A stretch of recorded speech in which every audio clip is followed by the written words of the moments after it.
Greetings. I am right at the 5 minute mark. I have a bit of a random, kind of like biblical life today, even though I don't think I'll be reading from scripture. I'll just be reading off of a few notes today. I do want to say if you catch this replay, be sure to hit the like button. If you just peeping in and peeping out, wanting to see, make sure you're not missing nothing and you don't plan on saying hello, please say hello to the like button. Okay, that will be most appreciative. All right. Don't be nosy for free 99. All right. It ain't a good look. However, I am in the middle of putting my face on.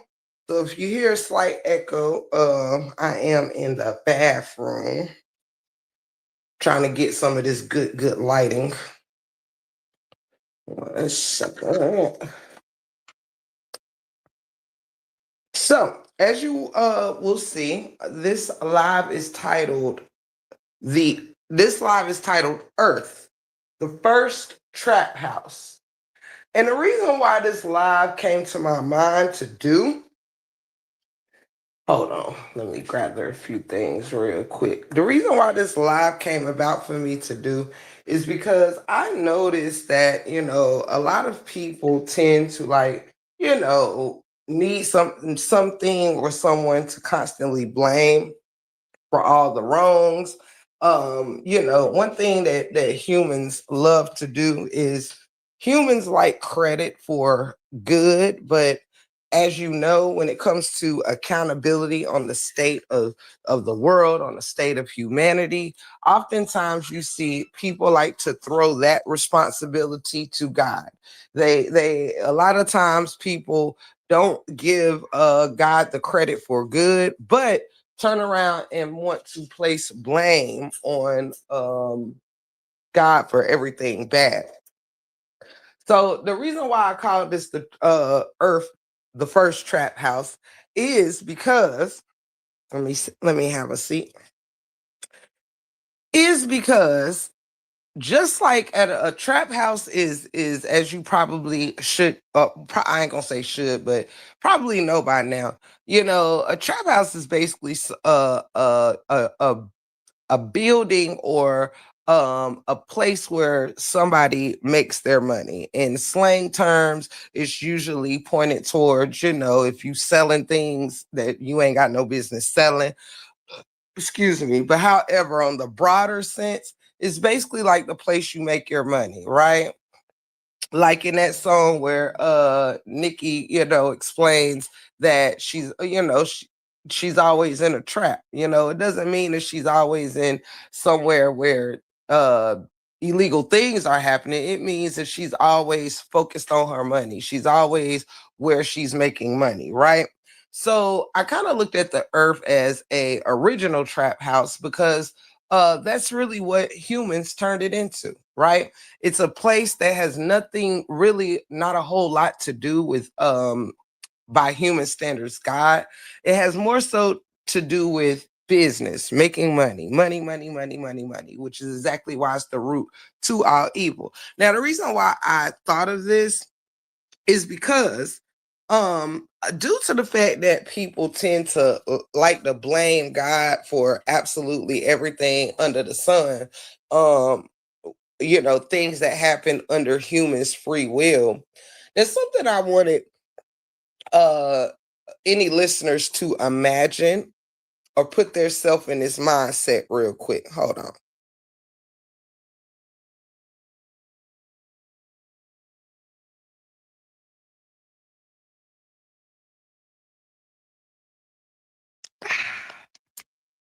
I want anyone at the sound excuse me, drinking water at the sound of my ears, I mean at the sound of my voice, excuse me, to picture, imagine yourself building a house, right?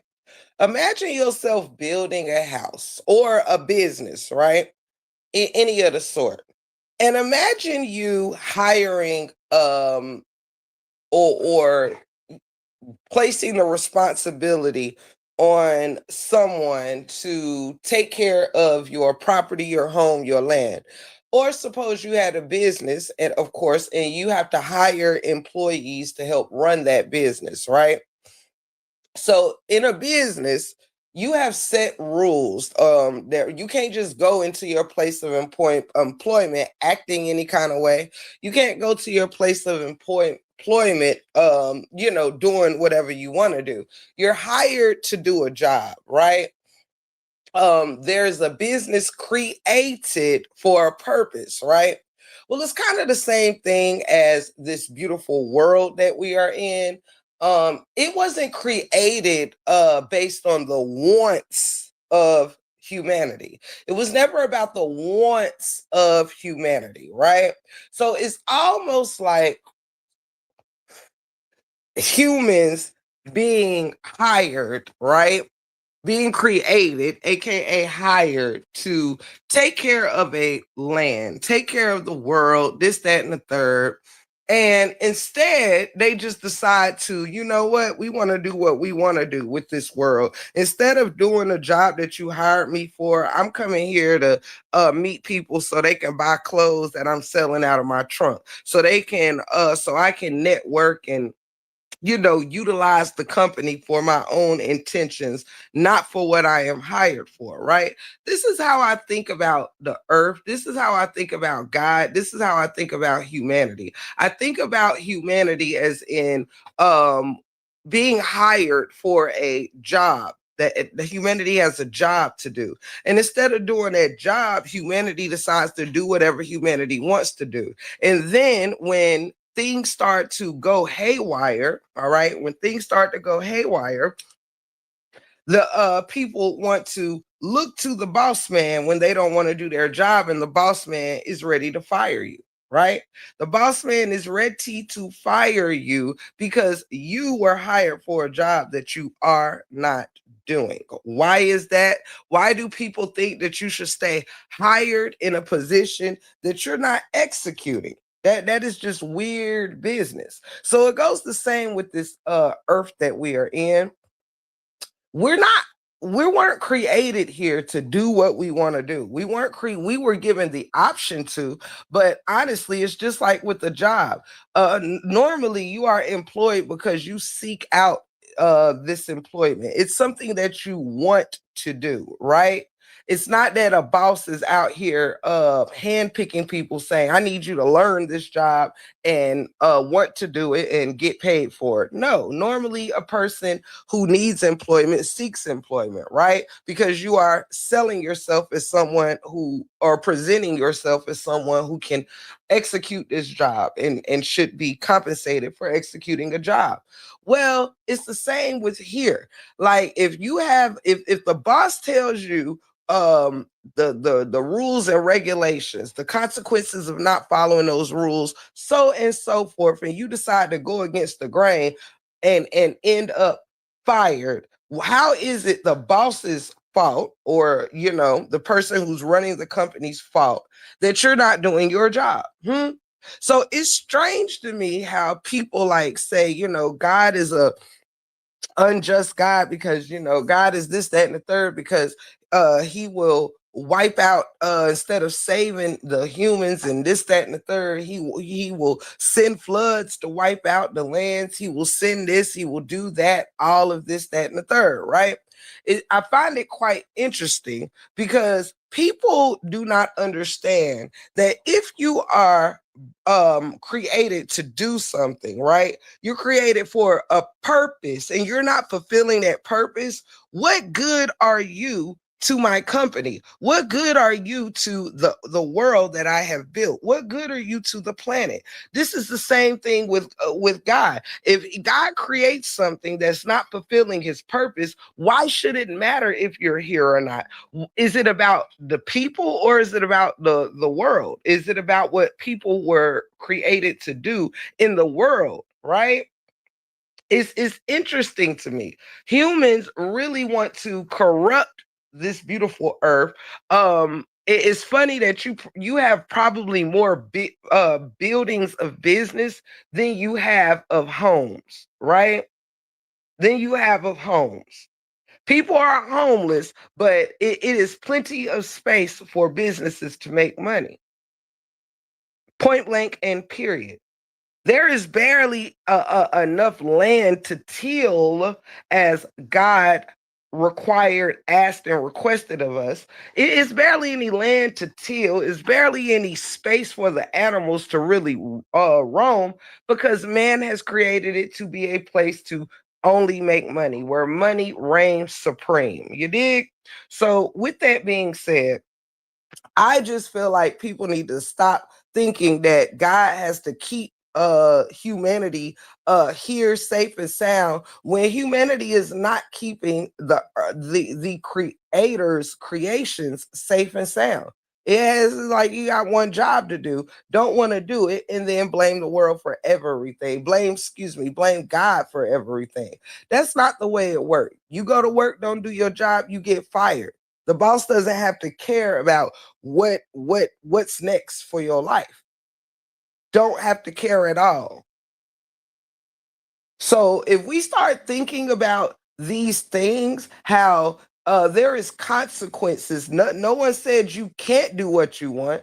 You can go to a job and do whatever it is you want to do, but there is consequences for that.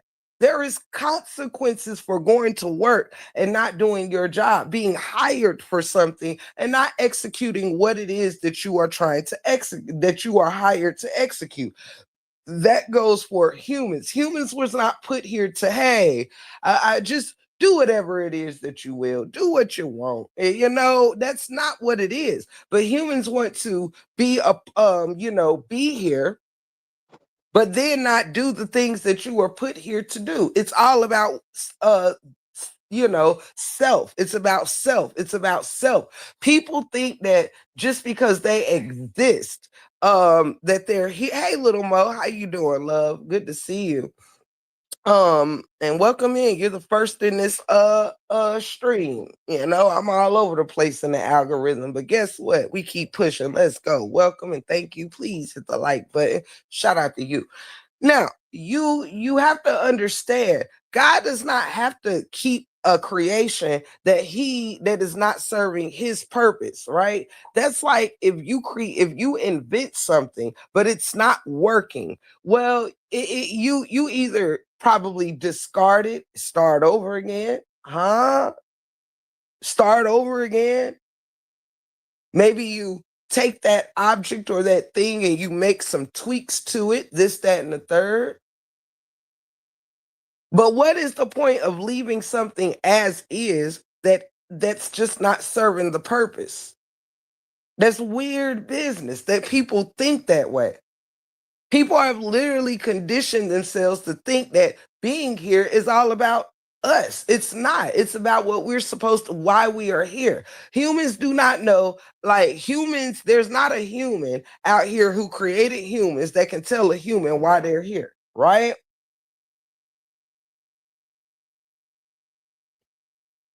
Humans look to why is this allowed? Why does God allow war? Why does God do this and God do that? It's not about what God allow. It's not necessarily, when it comes to your free will. What God allows is free will, right? It becomes a human choice to. It becomes a human choice in their free will to operate for God or against God. If you operate against God, then guess what? You get the things that come with operating against God. You like, that's just it. That's all. That's it. That's all. No, it's not every human's fault the way that the world has been what it has been transformed into. But that should tell us a lot. That should tell us a lot. We should be taking care of our people. Hey, Hillwood Tree, good to see you. Taking care of our people, taking care of the lands, things of that nature. But instead, it's all about knocking something down to build something not of God's purpose up. We knock down the trees and wonder why animals getting hit left and right, this, that, and the third. Yes, roads and buildings to dwell in and things like that does make life easier and so forth. But look at it. It's like there is no limit. What happens when you wake up and nobody's city has trees? Nobody wonder why people lungs gonna be all toe up and out the frame. Because the what gives us oxygen is less important than what gives money. Do you see what I'm saying? It is more important to chop a tree down, create money, create buildings, create this, create that. But shouldn't we be trying to grow these things? You wouldn't have to keep planting trees and donate a tree in honor of somebody if we would just let the trees grow. Wonder why it's air pollution and things of that nature. But if man focuses on the protection of the actual earth instead of the protection of man's pockets, we wouldn't have these wars going on. If people would operate with love and peace, we wouldn't have these wars going on. You can't operate in opposite of good and expect good things to come of it. Hey, Miss Rolanda, good to see you, sweetheart, and thank you for joining me. Thank you so much for joining me, and thank you for that compliment, sweetheart.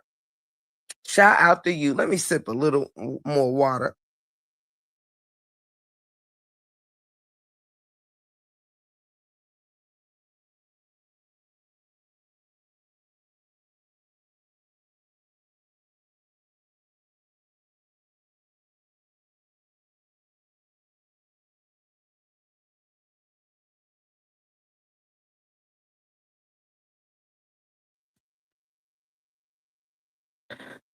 Alrighty.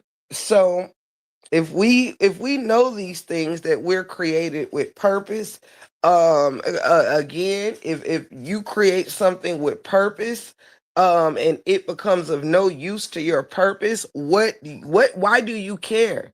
Why, I mean, why would you care if something that you invented's not working, has no purpose, it failed at its responsibility? Why do you care if it's ruined? Why do you care if it's going to serve you no purpose? If it's not going to do its job, guess what it's doing? It's taking up space on the shelf of the earth.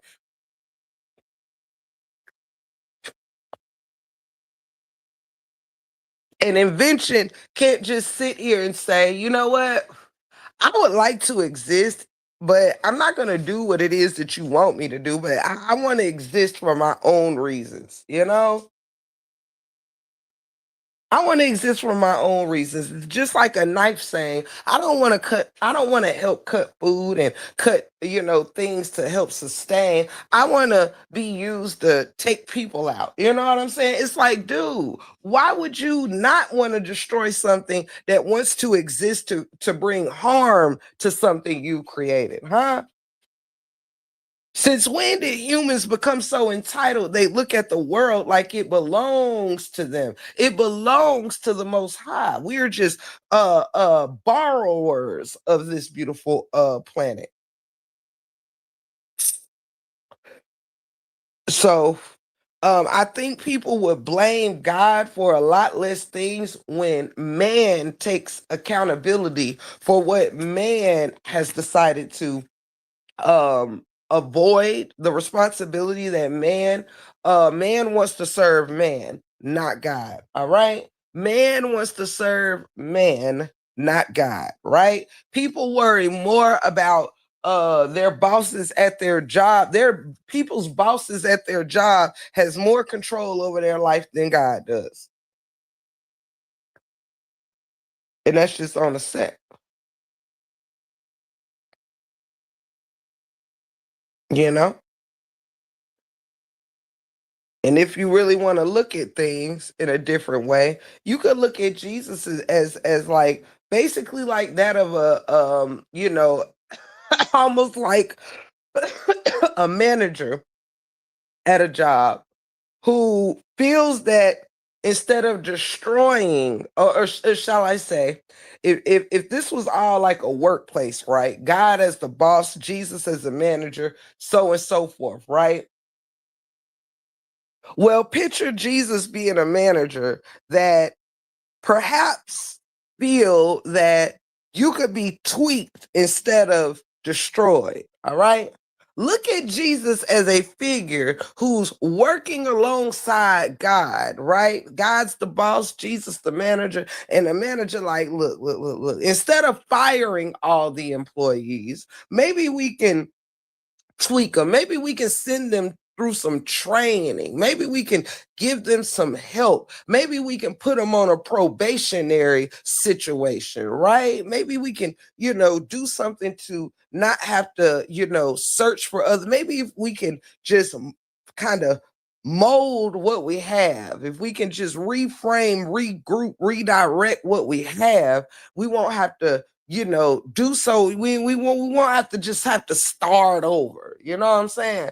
We can use what we got and try to make what we got better. That's kind of how, if you want to look at it, right? Jesus is just, his role is trying to save the employees from getting fired, right? But the employees not only want to disregard the manager's efforts. They're like, we don't need you to talk to the boss on their behalf.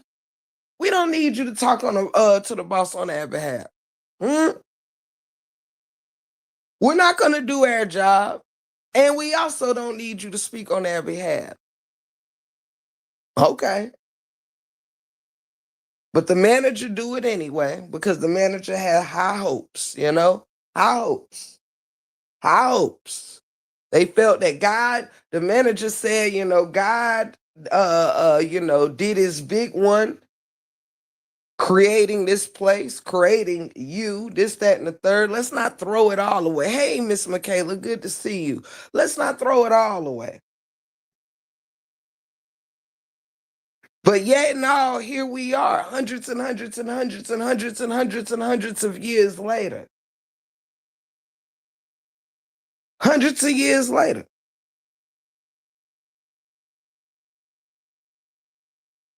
Crazy work.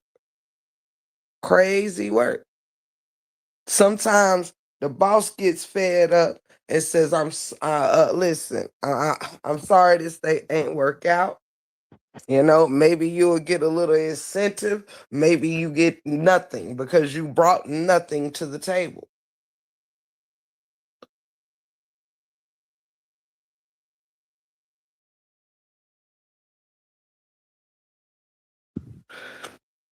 Humans sit around here and want to be paid for a job they're not even doing. Humans want to be paid in full for a job that they're not even doing, huh? Humans want to be blessed on the land, but not be a blessing to the land. Ooh, humans want to be a blessing on the land, but won't be a blessing to the land.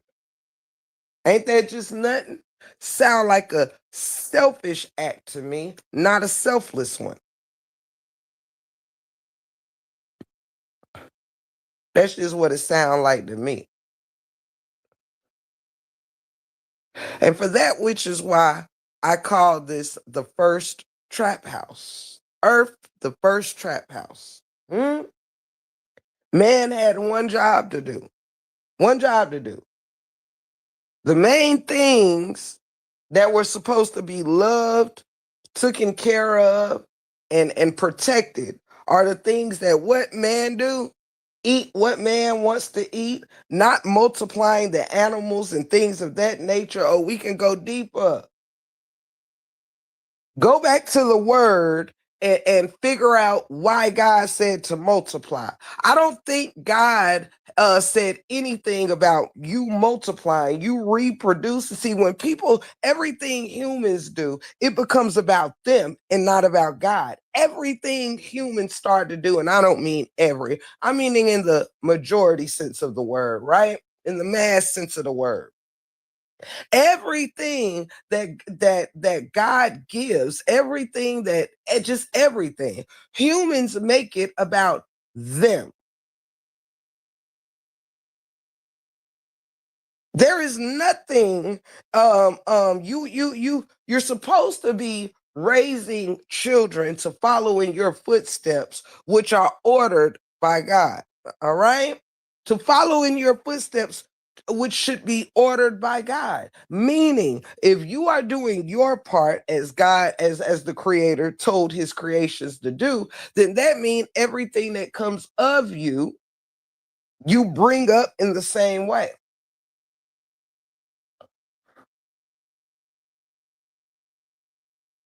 You're supposed to be raising other helping hands. Hey, sweet queen, beautiful. It's so good to see you, love. You're supposed to be raising more tilling hands. You were supposed to be raising multiplying animals. I mean, everything ain't supposed to be on the lunch menu. Everything is not supposed to be on your dinner card. You heard me? See, there is a order of operations around here. All right? There is a reason for everything. Every bug, every insect, everything has a responsibility. And the only thing, let me tell you something. Ooh, ooh, ooh, ooh. Oh, thank you so much, Miss Rolanda. Thank you, baby. I really, really appreciate you. Look, listen. Big blessings coming. Listen, from big packages, because, baby, you are everything. Ooh, shout out. Now, listen, let me tell y'all something. Let me tell y'all something. Thank you, sweetheart, so much, Miss Rolanda. I really appreciate you, love. Let me tell you something about purpose real quick. Hmm. There is a certain don't quote me on the exact name. You know, there's many different types of a main species. So in this case, I'm speaking about a moth, right? There is a certain moth. If you heard of it, feel free to or if you got time to look it up and can drop it in the chat. If not, I'll carry on. You can look it up later. There is a certain moth, you guys, that spends about a year of its life, right? You know how the caterpillar goes into the cocoon for a certain period of time and comes out as a butterfly type thing. Well, there's other similar things like that of the caterpillar. One is this particular type of moth. And what this moth does is it is born in water and it stays in water for about a year, right? The same way that a child is formed in the womb, right? However, this moth has a certain purpose underwater, all right? Thank you, sweet queen. Thank you so much. That means everything to me. Thank you for being a member for 10 months. Thank you, love. I really appreciate it. The love and the intention behind these blessings is what means everything to me. Thank you so much, sweetheart. Let me tell y'all about this moth. Now, this moth stays in the water, right? And what it's responsible for is it eats things that other animals that needs to thrive in these waters should not eat or come into a lot of contact with.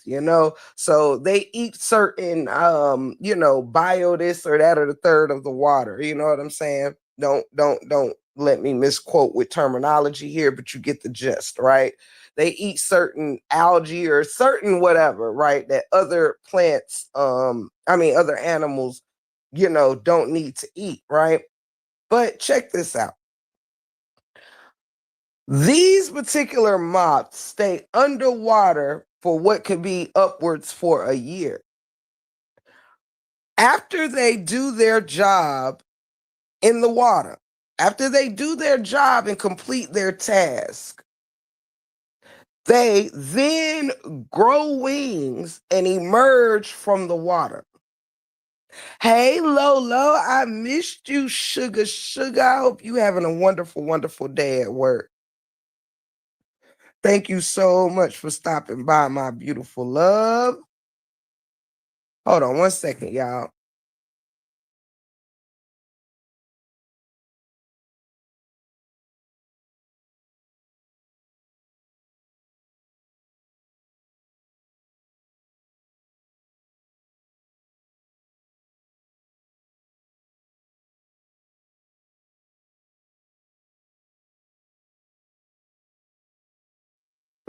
All right.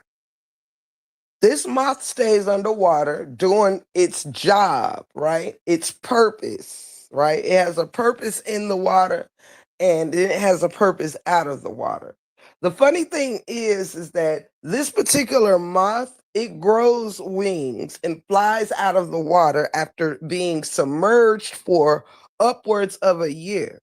You hear me? It grows wings and it flies out of the water. And would you know that this particular moth species only have 24 to 36 hours of living outside of the water time? Now, listen, Linda, let me tell you something. This is some interesting things here, right? They only have wings and live for about, no more than 2 days. They're really, most of the time, you see 24 hours. They have about a 24-hour fly time, right? They only spend 24 hours of their life with wings. Huh?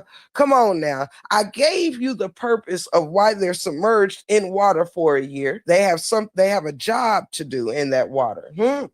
See, someone else might look at the moth like a sad story and even say that the moth only has a day to live. What kind of life can a moth can a moth have in one day?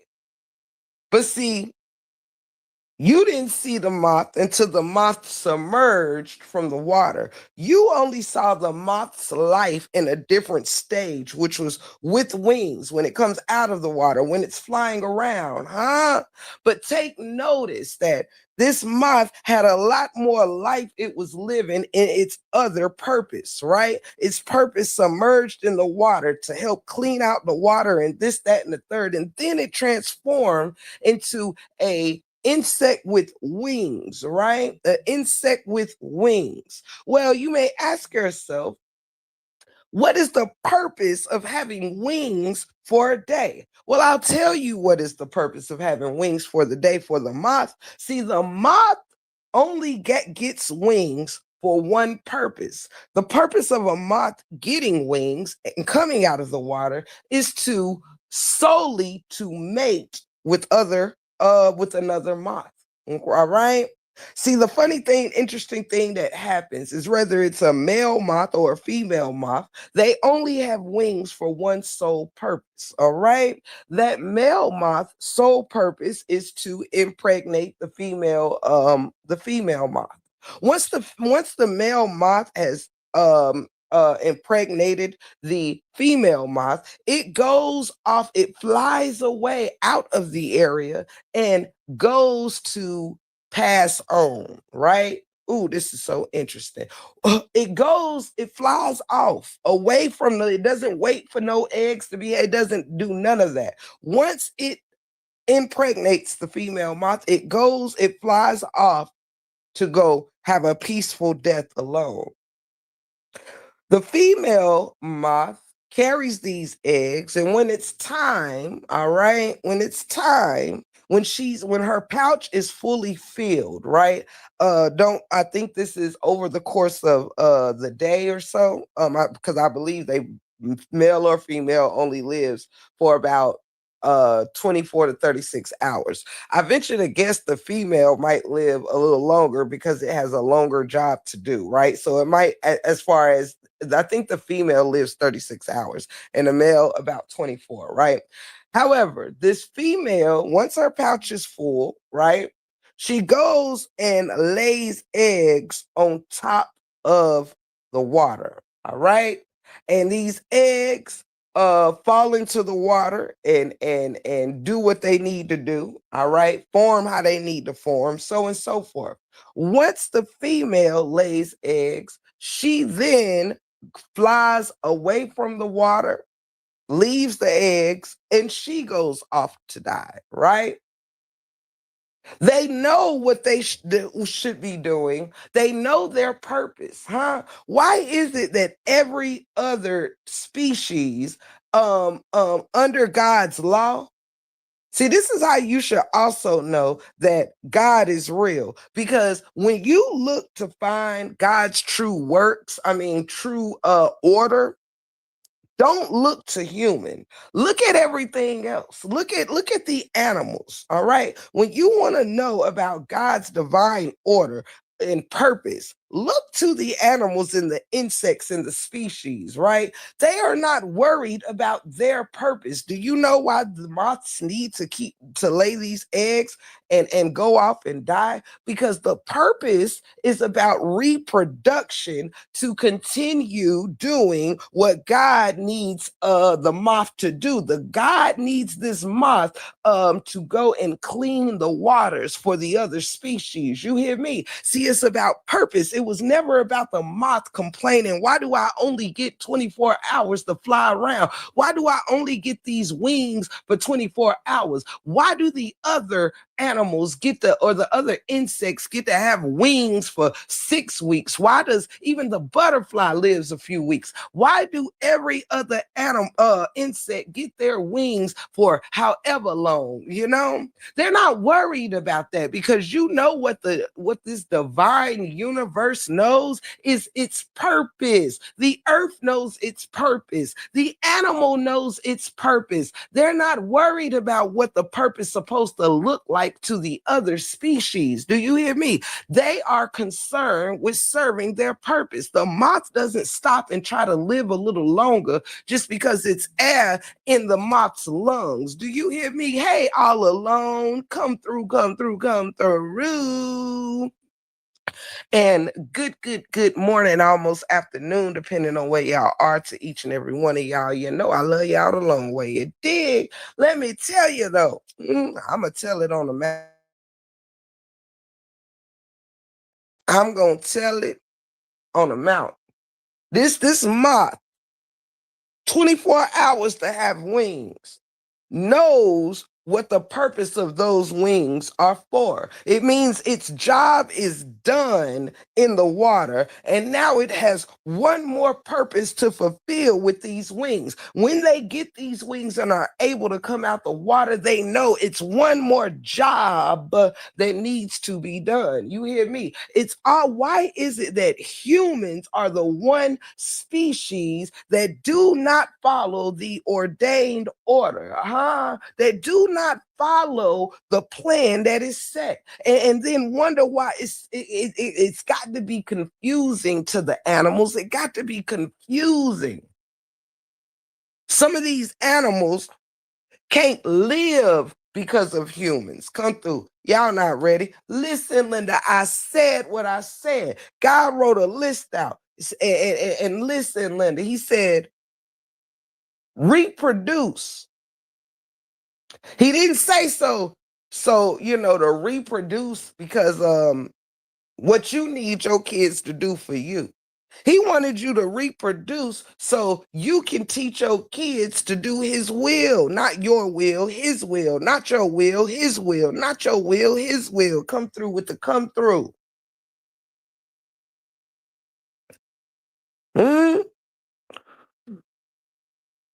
You're not running around here seeing the moth ain't concerned with why the bee get the job of making honey, pollinating the flower and so forth. Come through. Ain't no other species but humans worried about what the other species of human got going on. The only humans are out here comparing each other by color, by shape, size, and everything else.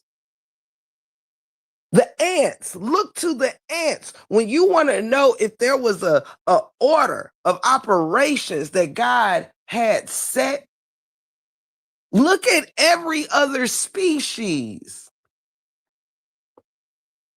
Look at the ants that go marching one by one. They never stop working. They never stop moving with purpose. Think to the ant when you want to think about purpose. You never see an ant that don't know where it's going. Do you hear me? When an ant moves, it moves with purpose. You hear me? It don't take but a second to go from seeing one ant to an army because they move with purpose. They move quickly to their purpose. They not worried about a break. If you ever look at Google things about ants, you will see they each ant has a job to do. And would you believe that they work until they literally die? They do their job and serve their purpose until they die. Hmm? One, you have a certain ant that gets rid of the larvae or the ant eggs that aren't going to produce, and they hauled off. They hauled off to a pal.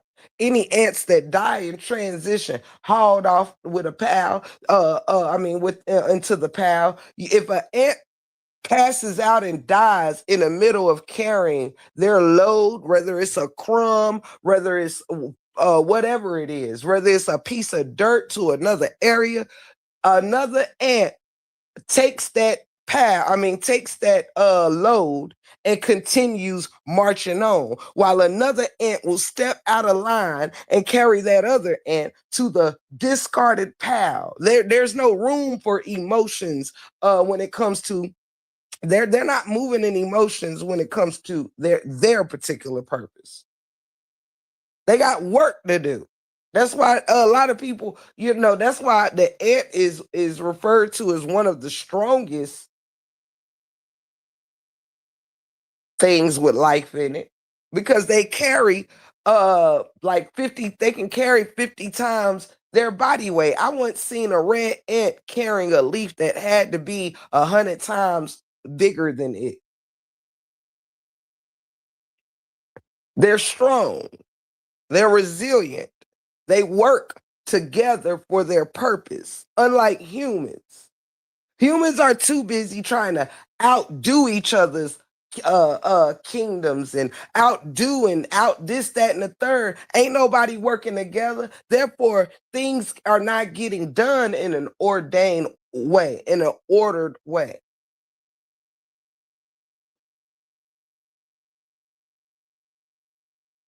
Humans want God, are questioning, do God treat everyone equally?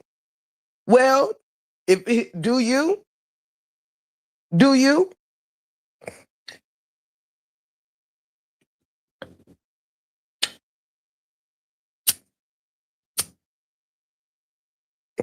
People out here questioning, does God love everyone? Mm? If you less than, if you less than God, and you're not even moving in God's image, do you know in the Bible, hate carries a certain meaning, right? Now, I can't speak for non-believers that use the word. I can only speak for the what's considered the Christian term of hate. Just like when God referred, don't quote me on the exact scripture, but there is a situation, y'all know all about Cain and Abel, where God expresses love for Abel and hate for Cain.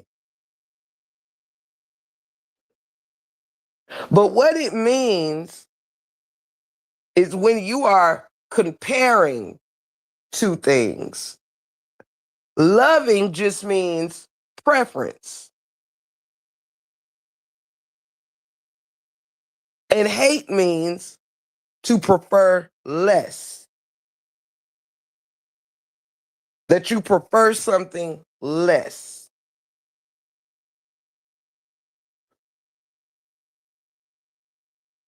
So it was never about, does God not love all of us? Sure. Absolutely. You can have love for all your creations, while some work better than others.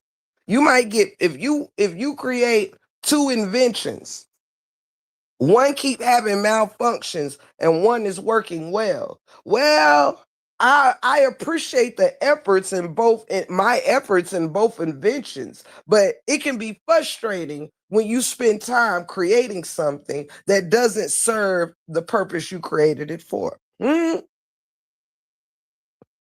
But people that's against the word don't want to talk about that. They don't want to talk about when does it become their responsibility to perhaps change their free will to God's will.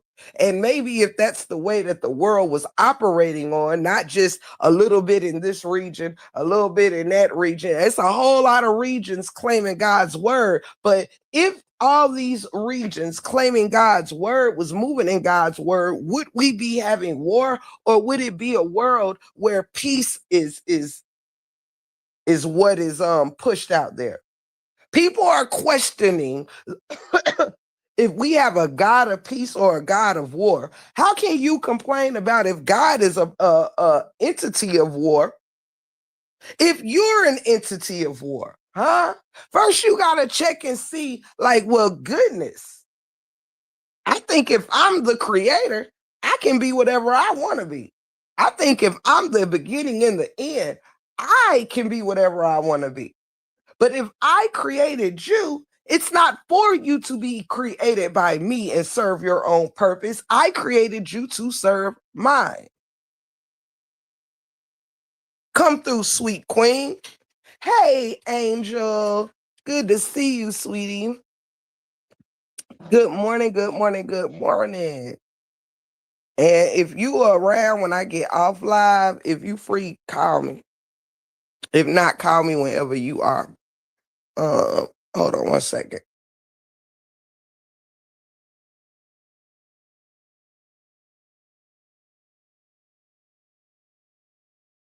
Hey, Miss Keita. Good to see you.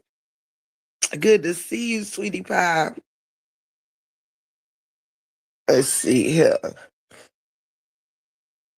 So yeah, is this making any sense to anybody? Because they say we're two or more gather, and I think we've had two or more in here the entire time. You heard me? They say we're two or more gather. Am I reaching anybody in here with this analogy? Let me know. Let me know if I'm reaching you clear, or if I need to strengthen, if I need to, you know what I mean? Thank you so much, Lolo. You out here multitasking and stuff and stuff. I love you, girl. Thank you. Let me know if I'm coming in clear, if I'm confusing the masses.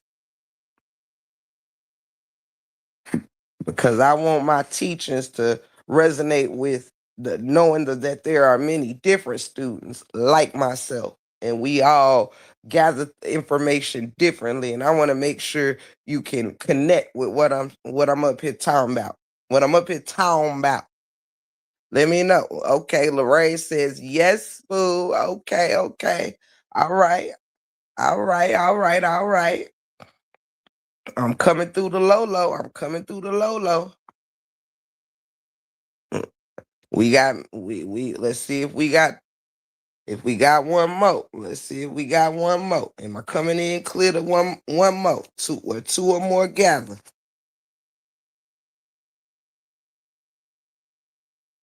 Let me know. Let me know. If I lost you at hello, let me know that too. If I lost you, let me know that too.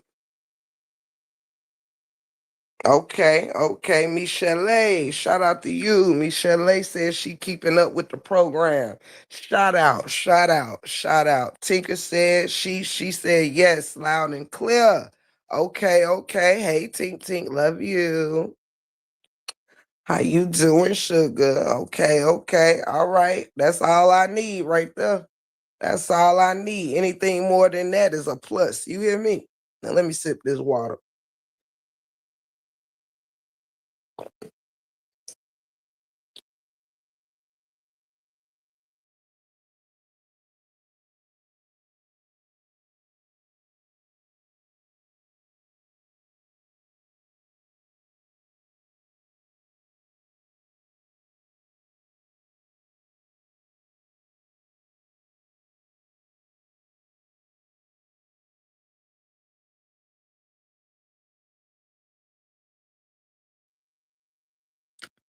So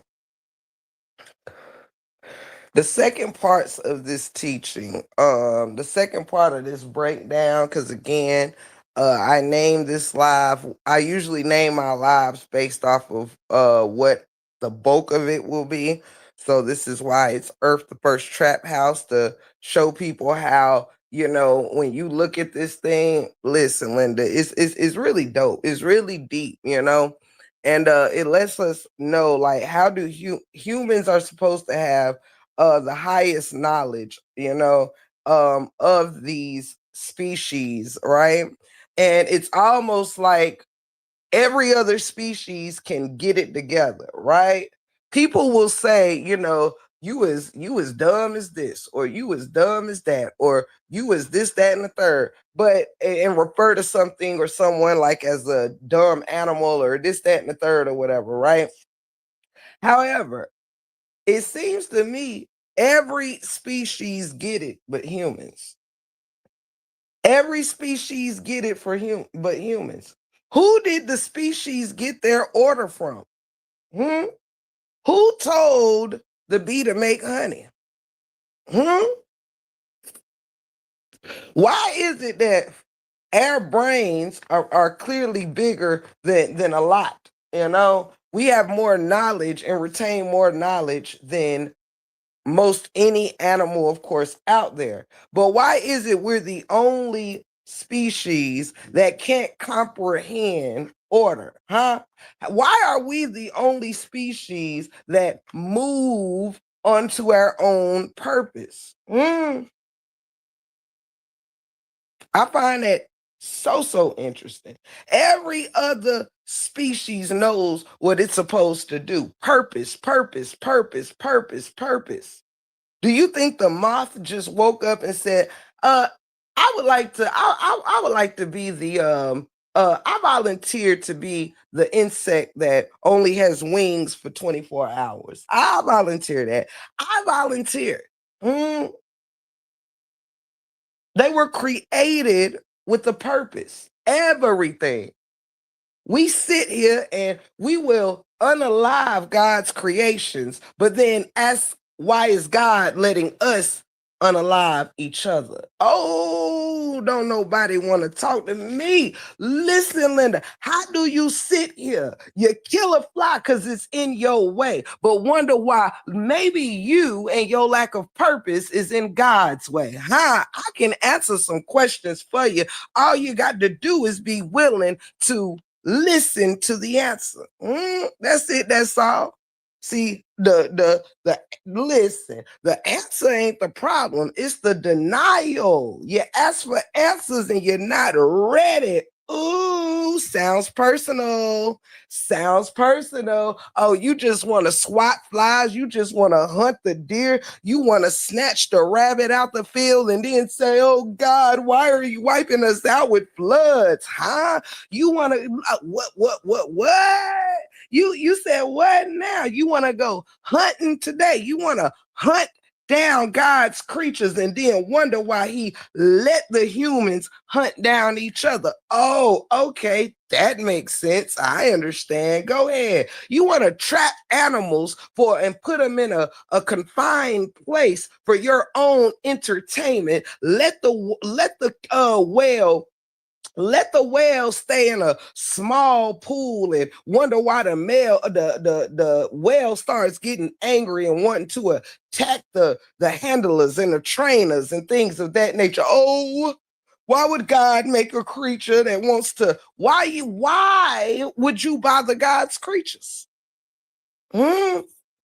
Oh, you worried about your shoes and your alligator skin purses and your crocodile shoes. But say, God, you want to sit here and eat all the animals that you're supposed to be protecting and say, God, protect us. Protect us. I mean, we want to do whatever we want to do with your creations, but us as your creations that's destroying all your creations, we want you to show us you real and protect us. I bet the animal you slaughtered said the same thing. I'm just saying, huh? I'm just saying. What? It wasn't that animal's free will to be caught because you hungry. All this vegetation around here. No, you don't want the vegetation. You want to cut down the vegetation. And instead of everybody doing some farming and eating for free 99, we got to limit the farms. You get a farm, you get a farm, you get some land if you can afford some land. And then we got to depend on this farm to supply the grocery stores so the people without farms will have something to eat when the whole land should be a garden. Huh? Come through, Garden of Eden. Huh? Come through, Garden of Eden, where all the fruits. Listen, I don't recall. Now, I don't recall no dollar signs on the fruits that God made. I don't recall it. I don't recall it. That was man's doing. Don't blame God, blame man. God gave it to you for free. But no, no, no, no, no, no, no.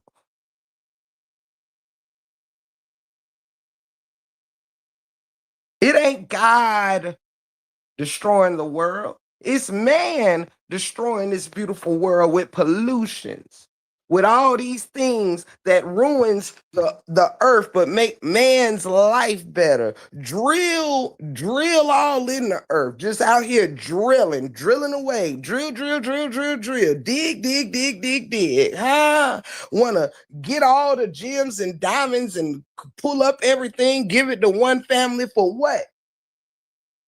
You shouldn't be able to go to no event wearing $1 billion worth of jewelry, but Frankie on the corner in your same city, homeless. That ain't God's doing. That's man's doing.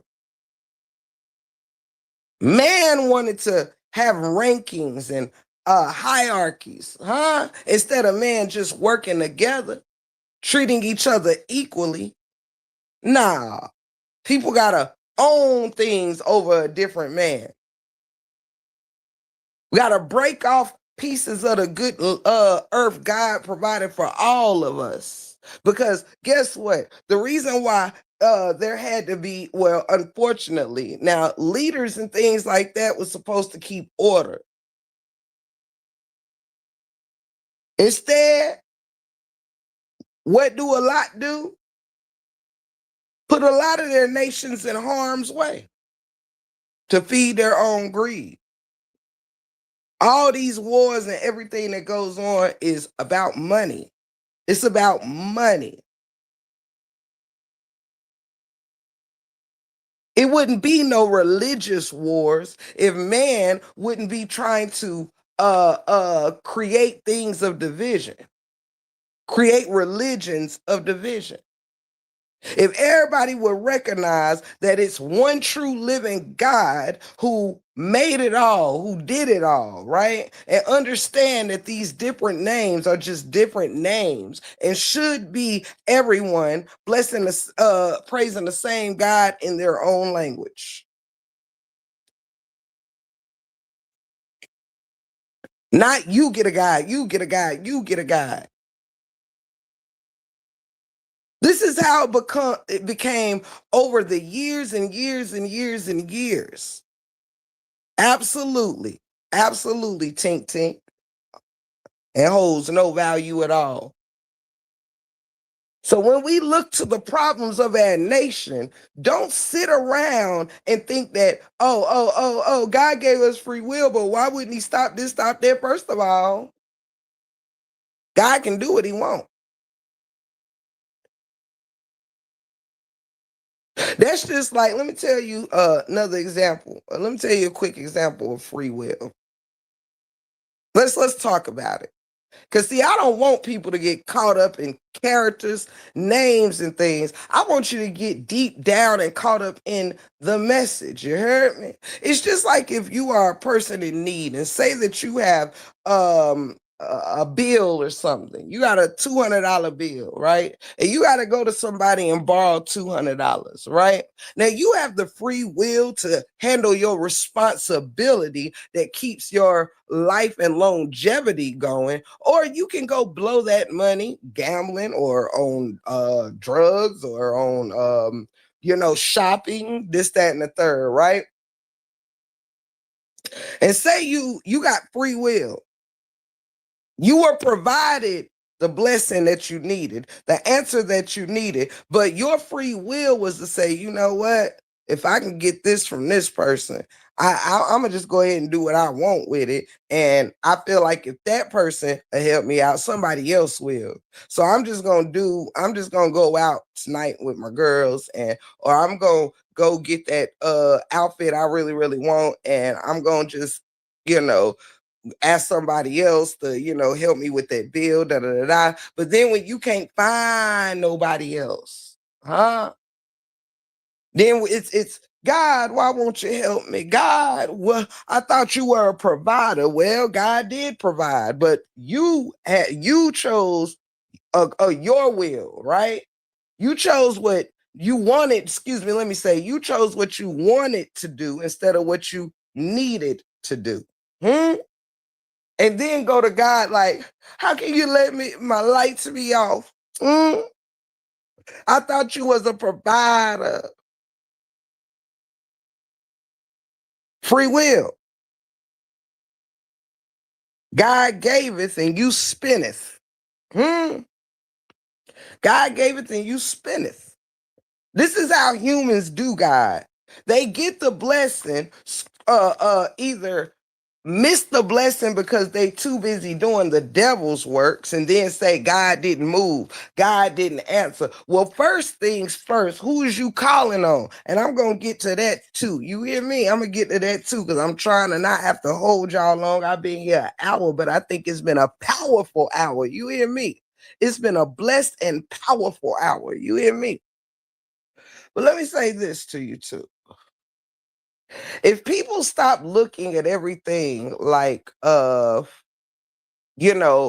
fairy tale of it all and look at the message of it all, I'm gonna give you this Adam and Eve thing. I'm about to flow with two different things real quick, so keep up with me if you can. Let's go. Thank you, Miss Rolanda. Thank you so much. The love and support. Thank you, all alone. Thank you, Sweet Pea. Hey, sugar. Thank you all for being here, for real.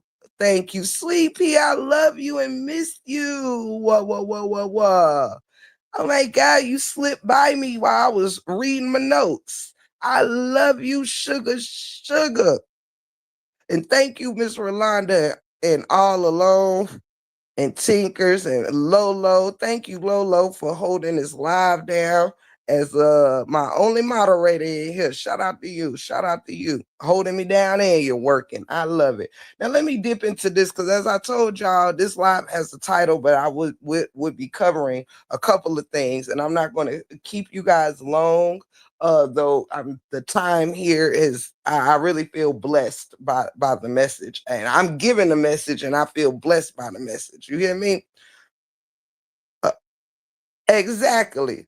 Thank you. I'm gonna change my name because who the heck is alone? Exactly. Yes, I'm gonna need you to change that name because, baby, for one, you never alone, and for two, you here with that name and we together. So that's a double whammy. You hear me? That's a double whammy. Now, don't be out here lying by way of name. You out here lying by way of name. Now you got to change that. People gonna think we steal lies. You hear me? They be stealing. Lots of those. They be stealing. You hear me? Now, listen. Let me see here. Hey, Lady Mysterious. Good to see you, sweetheart. I promise I love you guys. Y'all just the best. Y'all rock out. You hear me?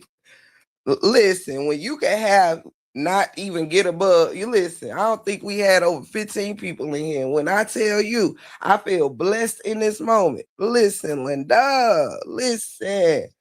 Ooh, wait. Mm, mm, mm, mm, mm. Child, listen. I'm sorry. I gotta make a quick joyful noise real quick. Down in my soul, come on, Tinkers, cried, holy. Whoa, down in my soul, it cries, holy. Well, I'm singing down in my sanctified soul. Down in my soul, it cries, holy. Come on, Tinkers, help me down in my soul, cries, holy. Sweet Pea, oh, down in my soul it cries. Holy Lady Mysterious, well, I'm singing down in my soul, in my sanctified soul. Down in my soul it cries. Holy. All right, I'm sorry. I had to sing to the big homie real quick. Cause listen, Linda. Oh, child. Listen, Linda. When a word cometh, the word cometh. Okay. And when a word cometh, I grab it. You hear me? Come through with the come through. Hype me up, God. Hype me up. You hear me? Listen, Linda. God over here hyping me up. Hold up. High five to the sky. All right. Let me. Oh, child. Listen. Listen. Ooh,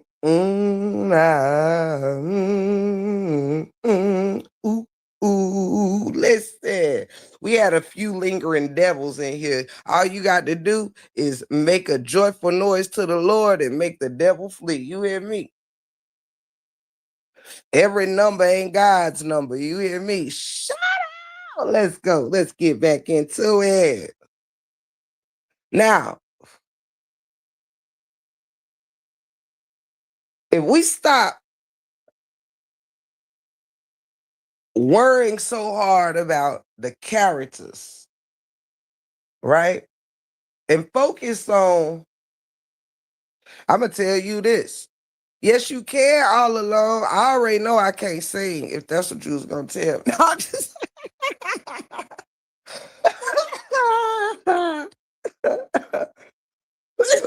But you can tell me anything. You got a testimony. You want me to drop the link? You want me to drop the link? Let me know if you want the link.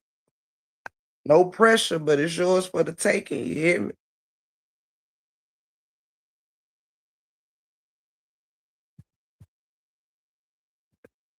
Let me know if you.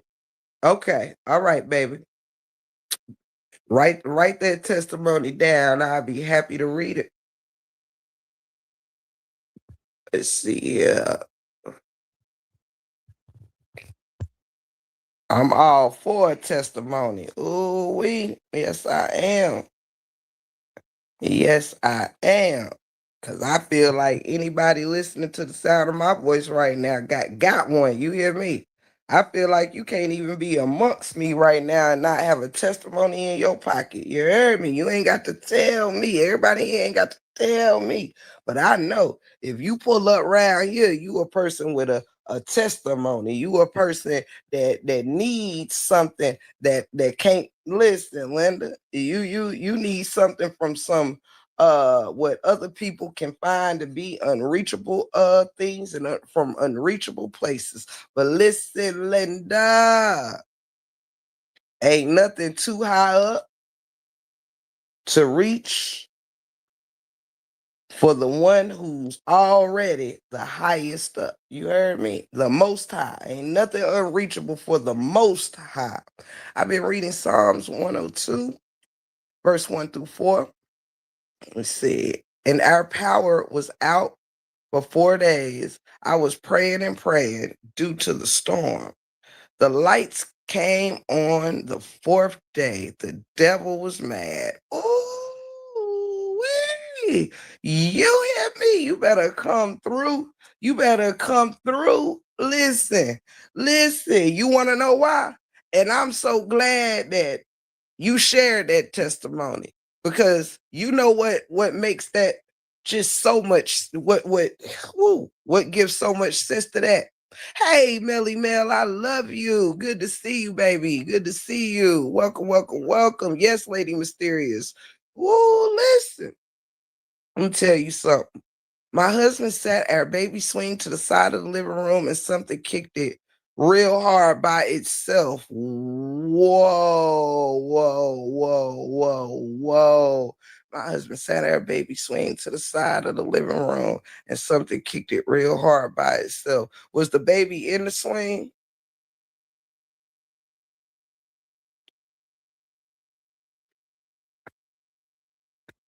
But that is very profound.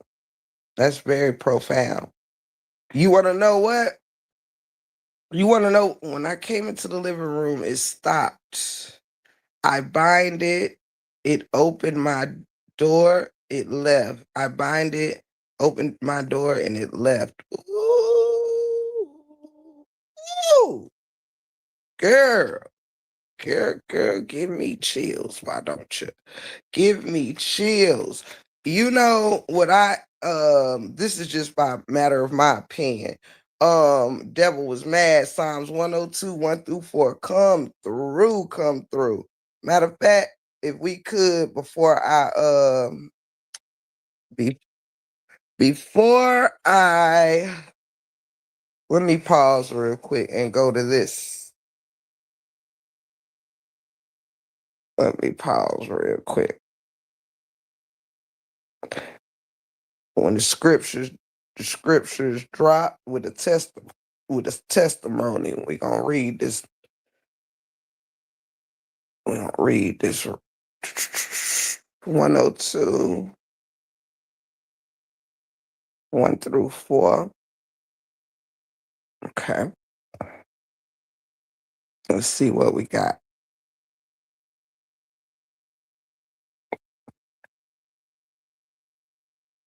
Hear my prayer, Lord. Let my cry for help come to you. Do not hide your face from me when I am in distress. Turn your ear to me when I call. Answer me quickly, for my days vanish like smoke. My bones burn like glowing embers. My heart is blighted and withered like grass. I forget to eat my food.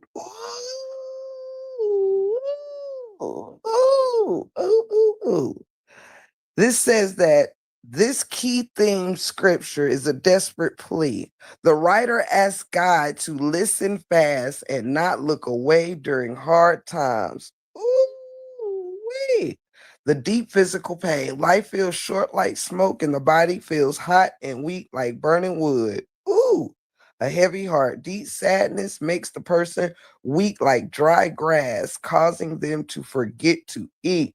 Ooh, that's deep right there. That's deep right there. Mm-mm. And you know, something else that reminds me of, again, this is very profound, because what is it? What is it? First of all, let me ask a question. Hearing that testimony, matter of fact, I ain't gonna ask a question. I'm gonna go ahead and teach. Hearing that testimony, there's two things that stuck out to me. Two things, maybe three. We gonna see. All right, but it's a few things that stuck out to me. One is, this was a matter of light and darkness in two forms. Light and darkness in two forms. You experienced both light and darkness in two different forms at the same time.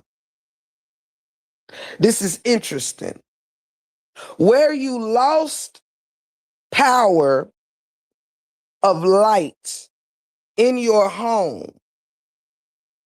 It was the light that gave you power. The light in you restored a power in you that then not only brought the physical light back on, but drove the spiritual darkness out. That is what I am getting from this. To call on one light, you had to be robbed of another. Huh? Ooh, where you getting me down up in, girl, listen.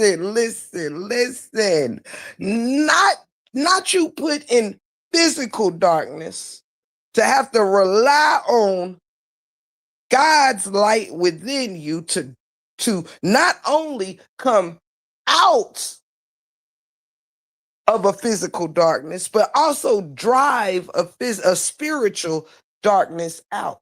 Ooh.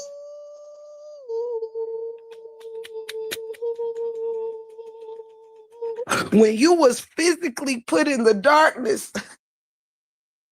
the devil showed up, the spiritual darkness showed up to see if you was gonna fold. Ooh, gives me chills. Come on now. When you was put in that physical darkness, the spiritual darkness showed up. To see if you would lose the light in your heart.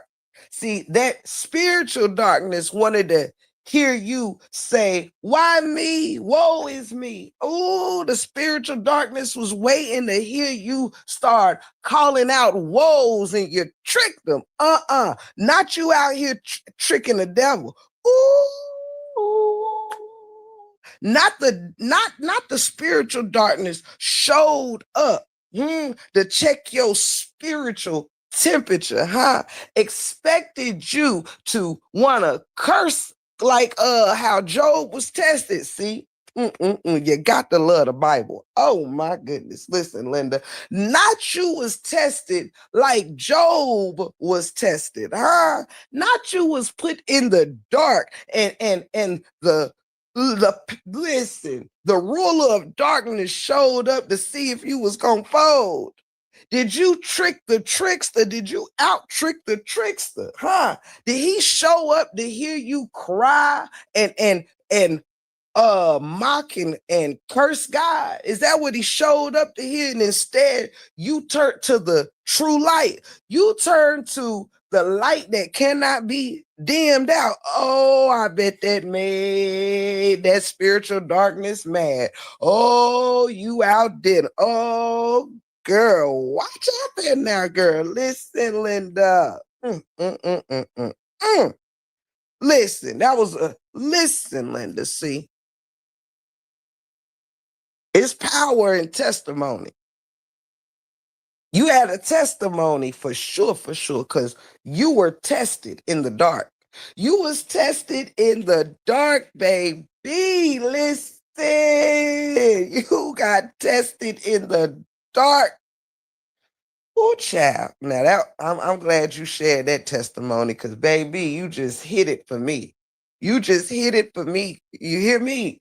Not double. You listen, not double light and double darkness, child. You lost one light, and the devil wanted to see if you had been void of your inner light. The devil wanted to see if that physical light was gonna make you forget all about the true light. I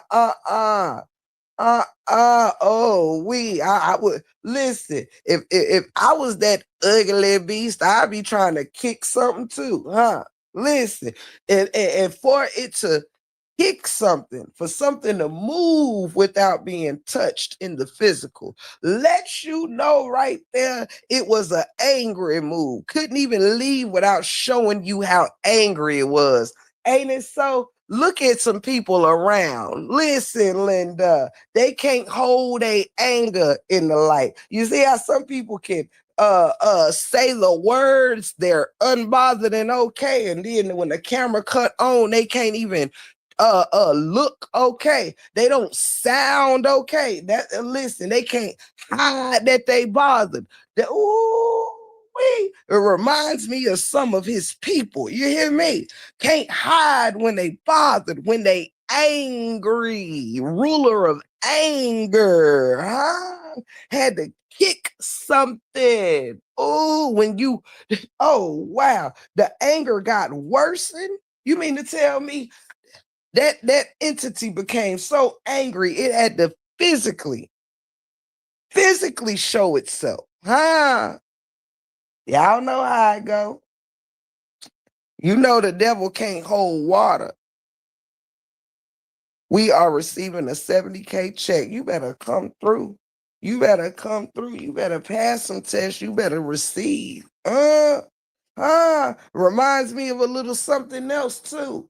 It says when your fist is balled up with anger, how can you receive a blessing? You see how you stayed vigilant. You see how you went to prayer instead of anger. You see how your heart went to peace over chaos. You see how you went to faith over worry. Ooh. Wee. Listen, Linda, blessings to you. Blessings to you. Keep making that devil mad. You heard me? Keep making that devil mad. I'm trying to tell you. Stay faithful and true. I love it. That testimony was well worth sharing right here. You better come on and encourage somebody. Let me put that on my screen right there. You better come on. You better come on. Because listen, Linda, I'm trying to tell you now, if you waiting for it to be the masses in here to join you, well, listen, you ain't going to be able to make a move at all. You heard me? Listen, when it come to your spirit, you better detach from the masses and make that an individualized situation. See, the greater good you do in yourself, it comes out in everything around you. And everything around you. Ooh, child. Come on. Trust removes panic in hard times. Ooh, Miss Rolanda. Child, I got the right ones amongst me. Do you hear me? I'm inspired by this testimony. From the moment the first comment, it was hard to contain myself to wait for the next comment. I had to have patience, you know. I was glad that your comments was coming in quicker than my thoughts were able to leave my mouth, you know, because that's how excited I knew where this thing was going. I knew it was going. Now I ain't know you was gonna take me to exact scripture, but I had a feeling. Listen, Linda, I knew where it was going. I knew that somewhere the devil would be lurking. There ain't no testimony without the devil lurking somewhere. You know, in all testimonies, it is defeating the devil, defeating the negative entities. You heard me? Ooh, ooh. Ooh, child. Miss Toya. Hey, sweetheart. Good to see you, Miss Toya Wiggs. Shout out to you and your husband. Tell him that the break room 411 says hello. And I hope everything is going great with the move. I hope y'all settle in and you know, I hope everything is positive and uplifted around you all. Blessings to you all. Let's see here. Y'all got me hyped. Thank you so much, Miss Toya. Ooh, wait. Mm. Thank you so much, babe. Y'all got me hyped up in here. You hear me? Ooh, child, that was a good one there. I got a lot out that testimony, child. I got a lot out that testimony, and I am certainly inspired. Come through, come through. Now, it's something else. I'm trying to see if I should.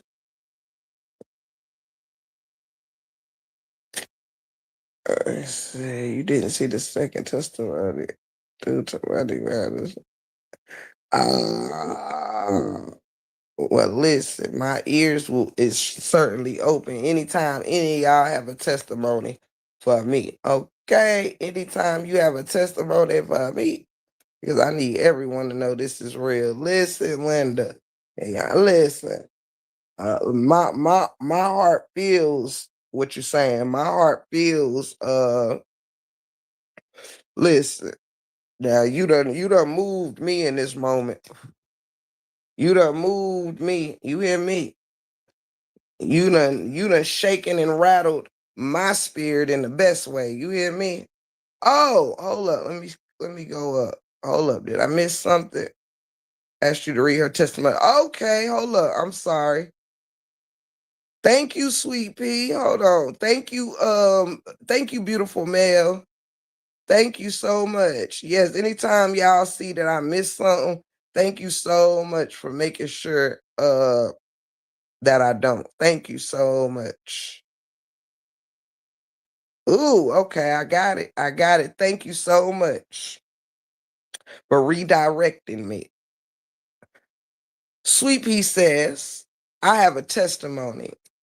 Most of my test and my healing is coming back 80%. God is so good. I stayed on faith and prayer. My God is doing a big one. And let me tell you something, Sweet Pea. Let me tell you something that I love about you and that I know about you. That everybody else here may have not known or wasn't, privy to. I'm very glad that you wrote this because I remember months ago when you started fasting from some things, right? I remember months ago when you was telling me, always popping in to tell me that you love me. I remember you telling me that you were fasting, staying faithful to some things within your spirit and within your actions. And it's just a beautiful thing. It's a beautiful thing that I know personally that you have been working on some things, you've been doing some things, and you have been very vigilant and focused, And God bless you because I listen, I know you've been doing the work. You hear me? You brought me up to speed months ago and you just been staying true to your spirit, true to the game, true to your heart. And thank you for being an inspiration, Sweet Pea. I have not forgotten the conversations that we've had in short form with just, you saying what you got going on and it's not even a particular thing. It's about just you redirecting your energy, your time, and your space. You know what I mean? And I love you for your dedication. I love you for your dedication and just doing right by yourself above all things, doing right for yourself so you can do right by other things. You know what I'm saying? So shout out to you. This was a trying time for me and my family. Girl, listen. Mm-mm-mm-mm-mm. But listen, we we go through to get through. We go through to get through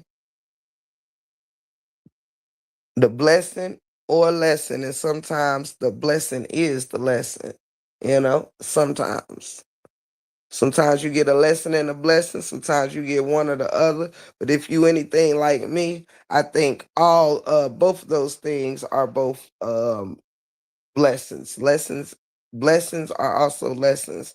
So as we get to the fruits, you know what I'm saying? We gotta get to through the process to get through the fruits, you know? And when we slow down and really know, like I said, look to the other things that trust the process, look to the seed, you know, that trust the process.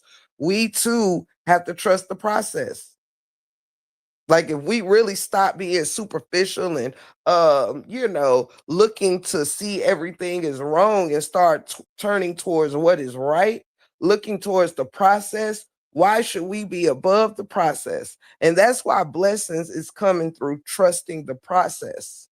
That's where the true big blessing is. Some people think they blessed just because they got all their limbs, just because this, that, and the third, or whatever, just because they not necessarily in struggle and turmoil. But listen, I believe in greater and greater and greater and greater. I don't look to my own limitations. All right. Listen, I've learned that when you really trust your higher power, you do your part. You do your part and let your higher power do your higher power's part. I don't try to I don't try to outpower my higher power because then what would be the point? You hear me? Tiffany, you don't know how I love your soul and for understanding why I've been absent, but was present in the spirit. I still support you, boo. And I know and never had no doubt in mind. And you always kept me reminded of that. You know, we have a deep mutual understanding. We have a mutual understanding, sweetheart. And I've been rooting you on every step of the way. I've been rooting you on every step of the way. You know, sometimes y'all we gotta step back from some things to step into some things. I tell people all the time. Sometimes removal makes room for gain. You know, it makes room for gain. See, when we stop, you know, moving according what I'm trying to tell you, it's been times where I've thought it don't get no better than this. God always shows me different. God always says, hold up, hold up, don't count me out. See, this is why no matter what questions I've ever had, this, that, and the third, you've never heard me dismantle the thoughts of a higher power, a higher being, a God greater than myself. I could never think that somebody that breathe the same air as me is capable of some of what I know we're not capable of. I could never look to man for all answers only. Why? Because how man's still looking for answers themselves. There's too much that man can't tell you for us to think that you know, man is the reason for the season. Man has a purpose. See, the answer in so many things is in the word when you are looking for the answer, not the problem. When you focused on the solutions and not the problem, you start to see things a little bit differently. When you stop fighting against what you could know for what you already know that might not be accurate, might not be right.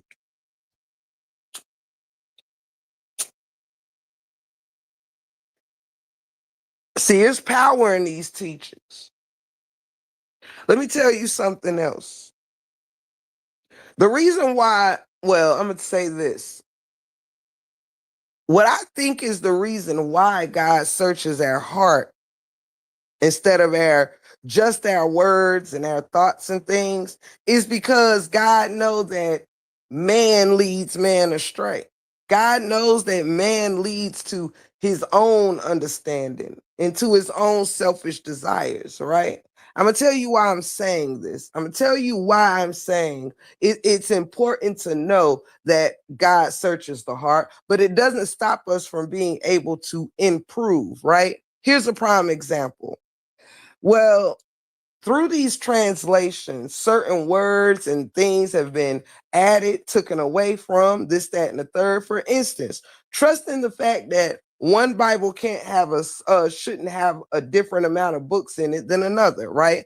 This is why I said if you're really a true believer in Christianity, try to revert to a Bible that is, try to get as close to the first or original whatever as you can, you know. Don't just take the 15th translation and just go off of this, that, and the third, because let me tell you something. The English language is about number one or number two to having the most words, right? Next to I believe China, right? Um so listen to this. The reason why I say always leave room for improvement when if you're going to gain knowledge, try to gain accurate knowledge, right? Don't just know something and cuz this is how you upgrade the power, right? It doesn't mean that if you don't know something in your heart, but God knows that you're reaching for it, you're searching for it, you're not counted out because of not knowing. It's about when you know and not trying to use what you know to improve, right? So the other day when I was teaching about power in a name, there's a reason why I was doing that. If you weren't here, I'm gonna briefly tell you. See, we have to stop being lazy believers, right? And by lazy meaning just going with the easy flow, right? We have to realize that I want to piggyback on that. I always had a question: why aren't we rich? And some are. I love to give, even if it's the clothes on my back. But God blesses people big financially for a reason. Absolutely. So check this out. Remember when I was telling you, we were talking about tools and how tools could be used for good or evil, good or bad, so on and so forth. How two people can be provided the same tool and use it for different reasons, right? Well, there's also there's two different entities that goes on, right? We have the entity of good and we have the entity of evil. While bad provides to keep more bad going, good is also blessed to keep good going, right? So I could give one person $1 million and know that, for instance, the bad energies could send you what looks like good luck, right? Or blessings or whatever, right? But see, you can have one person that uses what could be a blessing, but use it for selfishness, this, that, and the third, right? If you are blessed in a major way, even if it's like financially, this, that, and the third, a lot of times, if your spirit and your heart is not in the right place, a lot of people that, are,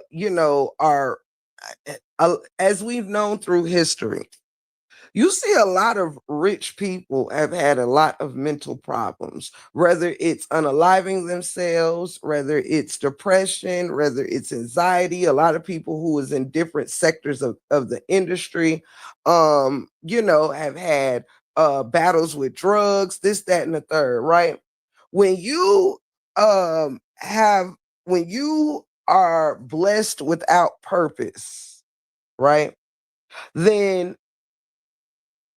what you gain does not add on to your life. It adds on to your physical life, but takes away from your spiritual one, right? This is kind of where I'm trying to get to here, right? If my get obtaining something is only for my own selfish needs, my own family, my own this, that, and the third, I'm not trying to help nobody, help save the world, help feed nobody, or whatever. I just want to be rich for the sake of being rich, right? Well, those type of riches are the things that you end up growing as you get older. It's a sense of loneliness that occurs. It's a sense of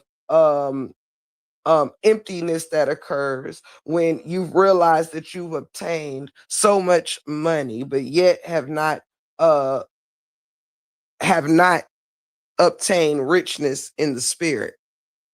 When you are focused on riches, when your spirit ain't intact and you're blessed with money, it doesn't add to your spirit. It doesn't help your spirit. It actually helps you to stay things that are of the devil, of the negativity. It helps you stay selfish. It helps you turn into a arrogant person filled with pride. Start feeling above than, better than, all these things that make you look at yourself as godly. Look how many rich people are treated like gods, huh?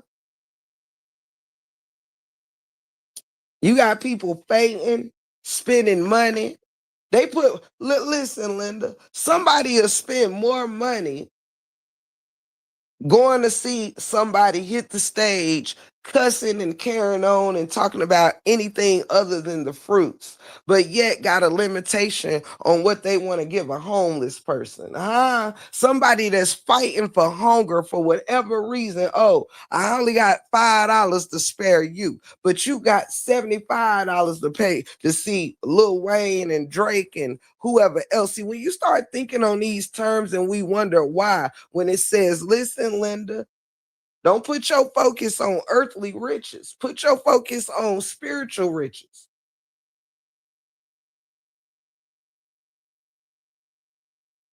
Because a true blessing is something that can be used to bless others. Wisdom is a blessing. So it should be, when you learn, learning is a blessing. So once you've learned something, your purpose should be to teach it. When you grow something, your purpose should be to share it.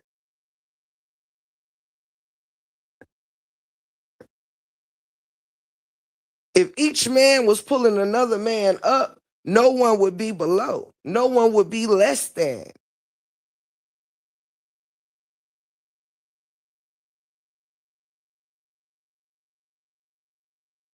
See, it's not that God doesn't make a Christian or a believer well to do.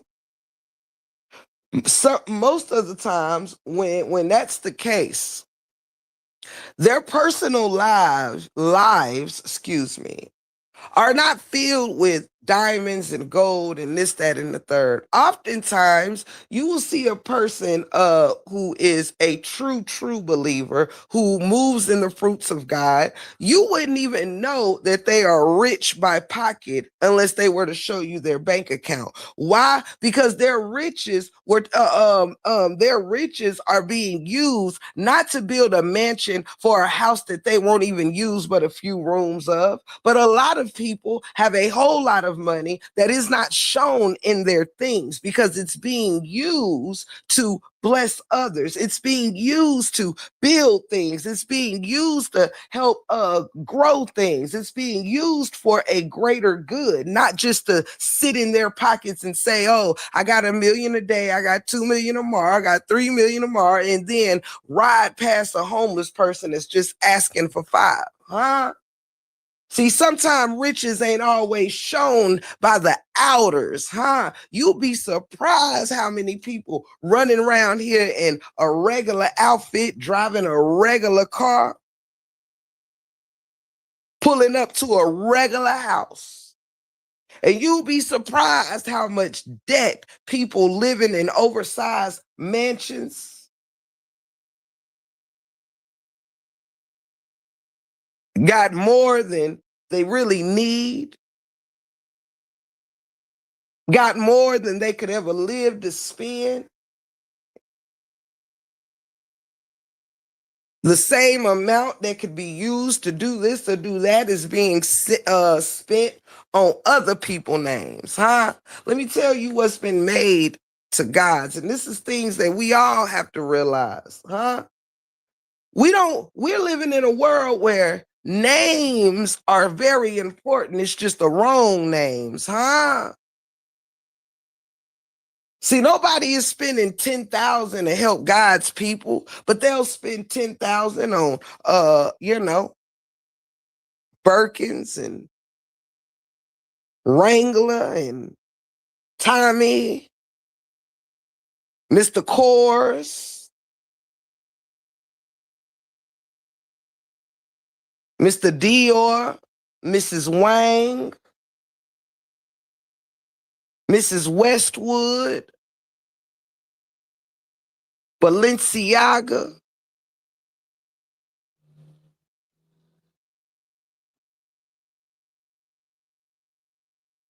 They'll keep their money tucked into their pockets when it comes to helping the poor, but yet have no limitations on getting the rich richer. Don't mind spending what could help a person for a lifetime. See, some of my friends will tell you a lot of things that I have, I don't even have them for way of for show and this, that, and the third. A lot of things that I have is for a greater purpose, a future purpose that might not even be known to me at this current time.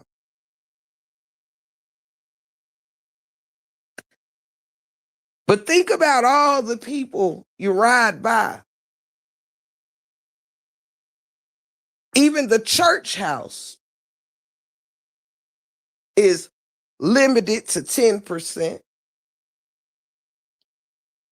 But not when it comes to nobody has a 10% cap on other names they will invest in.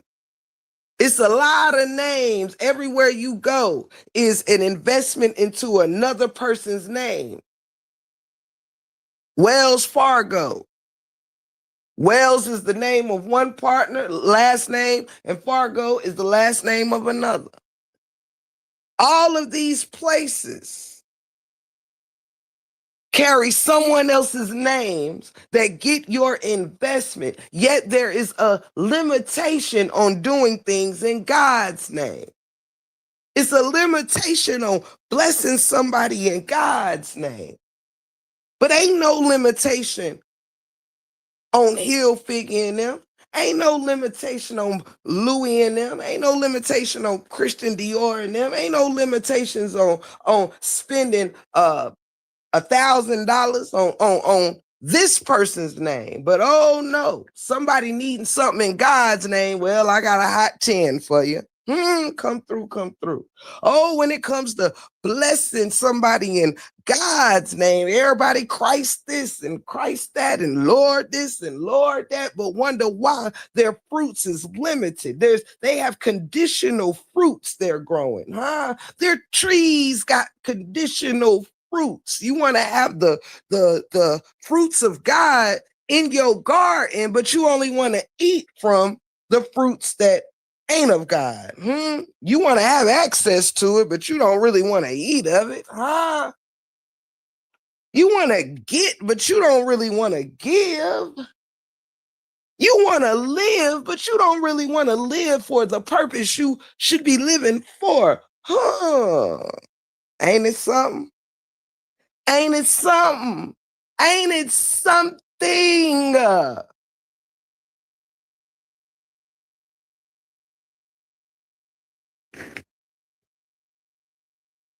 See, when you can afford, ain't nothing wrong with having a few nice things, sure. But see, when you can afford to invest in all these names and things of that nature, us, not you, us. What is the investment in God's name? Huh? Now we got 20 bands for a Birkin bag, but we only got $100 bill for the charity or the church. Hmm?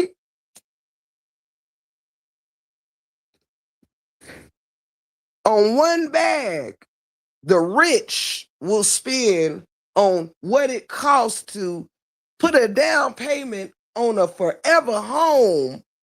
Well, forever in the sense of, their lifespan and so forth and so forth.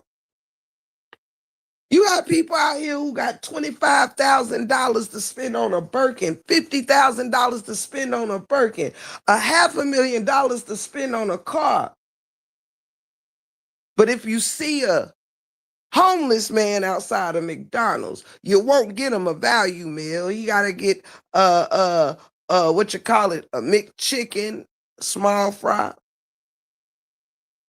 and pass them a bottle of hot water out your car. Limitations on doing things in God's name. But it's 1,000 other names we have no problem investing in. Furniture names, clothing names, car names. No problem in investing in Honda. Won't walk for the Lord, but a drive for Honda. Will drive for Toyota and them.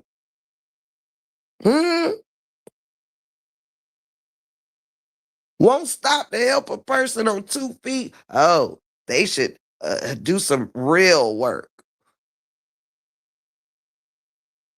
Some of these people out here judging folks without that don't even work for what they got. Inherited it from your granddaddy, passed down from a will, won the lottery, put out an album.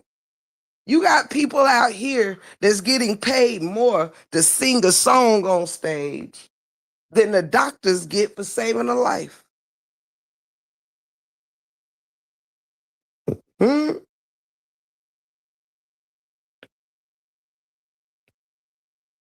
Why?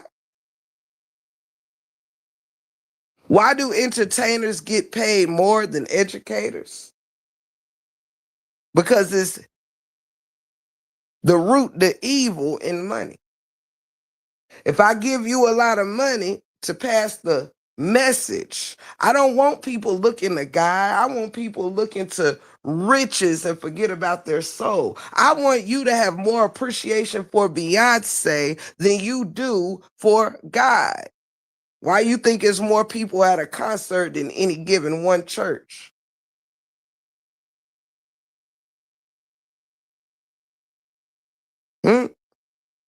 More people show up for the football games than they do the church house.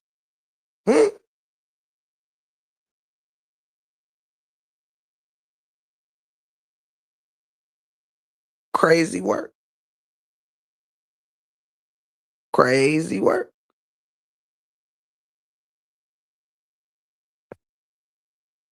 And then guess what happens? You notice that a lot of wealthy people, once they are wealthy and have more money than they know what to do with, guess what happens? The wealthy blesses the wealthy, huh? You ever wonder why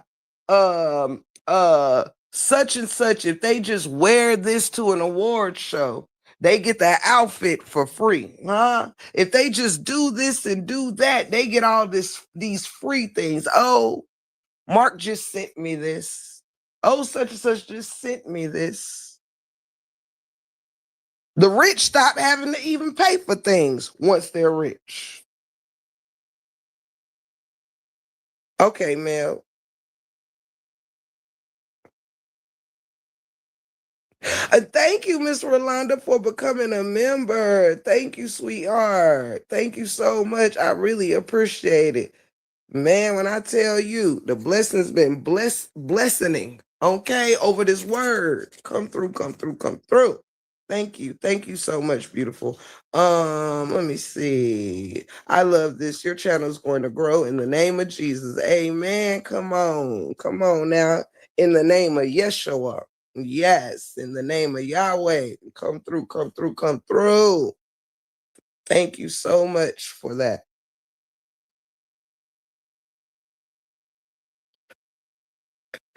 Listen, it's power in those that show up with purpose. That's why I love it here. I love it here. Big things in small packages. You hear me? I've been in lives before where I've had 200 people in here and nobody became a member. Nobody dropped a blessing on a message or nothing. Yet I can be blessed the way I'm being blessed and not even get over 15 people in the live, and I already got 7 blessings. You hear me? Don't tell me you need the masses for nothing. All right? Don't tell me you got to wait for the masses to do nothing. Okay? Let's go. Period. Period. Thank you, cousin. Oh my goodness. Triple, triple, triple, triple. Thank you so much for the triple. GG shout out Jules. You heard me? We got our own jewel in the algorithm. You hear me?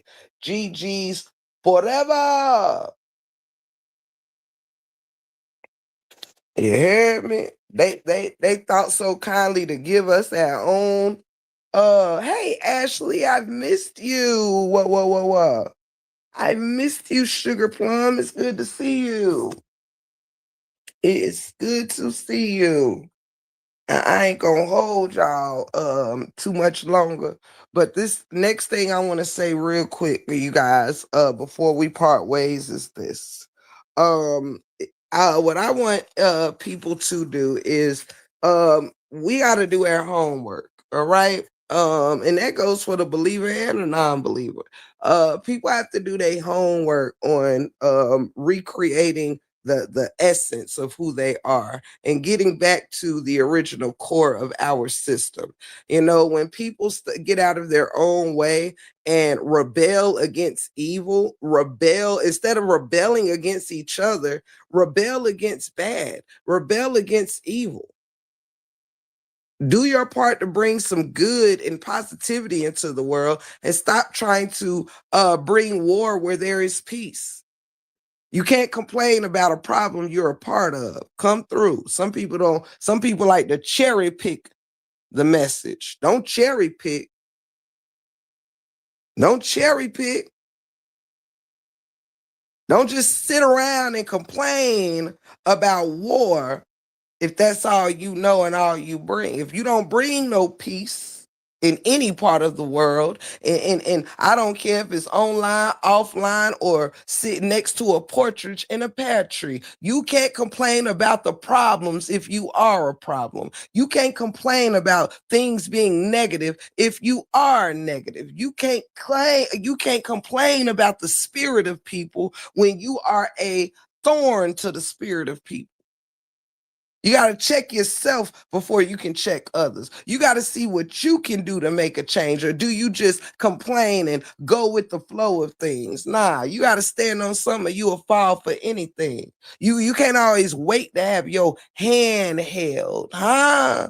You got to stand on business about yourself and about the Most High, most importantly. Don't just be a complainer. Don't just be someone pointing a finger. See what you can do. Point a finger at yourself and see what changes you can make. See how you can become a part of the solution instead of the problem. See how you can bring peace instead of war. See how you can remove the war from within yourself so you can bring peace to others. A lot of people, war pours out of them because they are at war with themselves. They are at war with themselves. A lot of times the person ain't at war with you. You just somebody to project their war within themselves onto. They don't want to have to admit that they're at war on the inside, huh? So they got to project war onto others on the outside. See, I'm just telling you what I know. See, if you know anything, the Bible is an account of everyone else's walk with God. Everyone else's walk with Yeshua. But I bet if you hear my sound, the sound of my voice, you better know right now, you are walking your part in the Bible right now. You're walking your story. See, don't deny nobody else's story, because when the time comes for somebody to talk about your existence, your walk, your testimony, listen, Linda, we can't sit here and deny what we don't know is not to be true, because we are walking the future story that somebody gonna tell right now. You hear me? I can, any testimony you drop, you are Mark. You are Ezra. You are Luke. You are John. Huh? You are Moses. You are all of these people who had a walk You're walking like how some walk with the presence of God right there in the Old Testament. In the New Testament, it was a walk with Jesus. This testament is the walk with the Holy Spirit.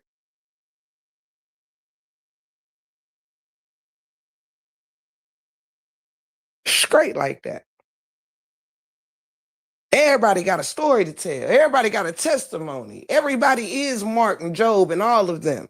Your story just ain't been placed in a book yet for someone to read in a compilation of other people and their walks. You hear me? I don't want you to, I don't want the generations that's coming after me to call my walk a fairy tale. You hear me? I don't want you saying that my trials and my tribulations, that when God pulled me out just because you wasn't there to see it, just because you didn't bear witness on my walk, just because you wasn't there when I was in a storm and seeing how God brought me out. You only came when I told you when I came out of the storm. You see me when I told you about the storm, when I came out of it, but you can't deny my storm because you wasn't present in the rain, getting wet at the same time as me, because you wasn't fighting against the current as the same time as me. Don't deny my walk with Jesus because your walk came at a different time. I don't want to deny nobody's walk because I don't understand what they're trying to portray, what this may mean, what this symbol meant that they used here, but it really meant this. I don't want you to, as the language keeps progressing, the words that I'm using now, I don't want you to change my words. I want you to know what my words meant when I said them. Don't give a translation for what I feel in my heart. Don't translate. Don't you change the translation of what I'm laying out, because I ain't got nothing to do with what you come up with in the future. What words gonna come some generations down the line where this gonna mean that and this means this and this, that, and the third. I want you to know if you look at my walk years and years from now, generations and generations, centuries from now, and somebody told my story, I don't want you changing no translations. I don't want you changing my words. I want them to stand for what it stands for today. Something might not mean the same thing come 100 years from now. Don't deny my walk with the Holy Spirit because you not standing side by side on my journey. You ain't supposed to be on my journey. You supposed to be on your own journey. You missing your companionship on your walk because you too busy worried about who keeping me company on mine. Listen, Linda, if you wants to walk alone, then get to where you going. You shouldn't be worried about my walk with the Holy Spirit. You shouldn't be worried about my walk with Yeshua. You should not be worried about my walk with Yahweh. If this is the company I choose to keep on my walk, if this is the company that's giving me sustenance, if this is the company that's keeping me motivated, then listen, if you are doing so good on your walk alone without Yeshua, without Yahweh, you wouldn't be trying to figure out what path I'm on. You wouldn't be sitting here with your eyes on my footsteps if you were focused on your footsteps. See, you not walking in your purpose because you too busy trying to see if I'm gonna fulfill mine. Listen, Linda, if I fail, you fail too, because you were too busy being stagnated watching me to see if I fail. And meanwhile, I'm gonna still be getting up, trucking, trying again, because the person that I walk with, the entity, the spirit, the being that I walk with ain't gonna leave me down. See, you got to go down to be with your entity, huh? See, when you work for the devil, you got to do some low things. You got to get low. You hear me? The devil can't pull you up nowhere. Something that sits low can't bring you higher to nowhere. No higher consciousness, your spirituality, no higher nothing. Do you hear me? Something that you are praying to or that you're doing the works of that sits low, you got to go down low with it to fulfill its purpose. If you fulfilling the devil's purpose, you are in low places. Do you hear me? This is why you probably upset that you trying to catch up to me, but I'm not in the same realm as you. I'm trying to reach for something higher. You hear me? I'm doing the works to get me to a higher level. You hear me? This is why sometimes those that want to do the devil's works get mad when they constantly feel left behind. Because just because you can still see me, well, you getting comfortable. You getting comfortable with wishing that my walk will somehow get stagnated because I'm still in your eyesight. But what you don't recognize is that for you, it looks like I'm getting smaller. I must be lowering down as a person. See, while you watching me and I'm growing smaller, you think I'm growing smaller in size. Oh no, I'm the same size. Just the further I go, the listen. The further out your peripheral that I am. Do you hear me? I get smaller because I'm moving further. Do you hear me? You got to be where I'm at to truly see the sense of my actual size. But you all the way back there trying to measure me. Come on now. Talk to him. Talk to him. Talk to him. Not they missing steps in their life because they trying to see who ordering yours, huh? I'm moving while you sitting still trying to see how long I'm gonna stay in your eyesight, huh? You keep calling my name and want me to turn around to make sure that I'm still close enough to hear you. Ooh, ooh, ooh. Wait till the day come where you're too far to hear your enemy, huh? Wait till the day come where you too far with God. You can't even hear the devil. Listen, you can't hear his call. He calling you. Don't turn around. Listen, Linda, ain't it just like his people? When you getting ready to walk into something greater, here they come. Let me see how I can stop this. Let me see how I can change this. You can vouch for nothing. Ah,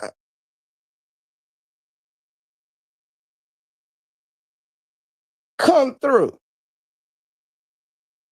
Come through. Ain't nobody laying down to get low with you. I prefer to stand.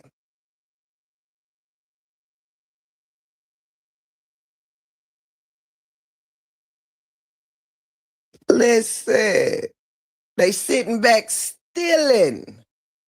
Huh? Stealing. You better tell him, man. Listen, Linda.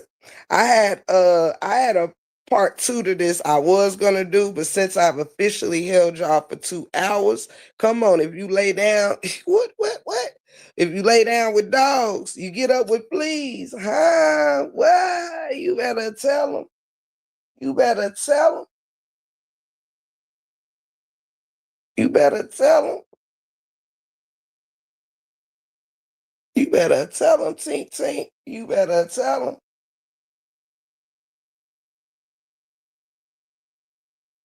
You better leave them dogs scratching and surviving all by themselves, ain't it?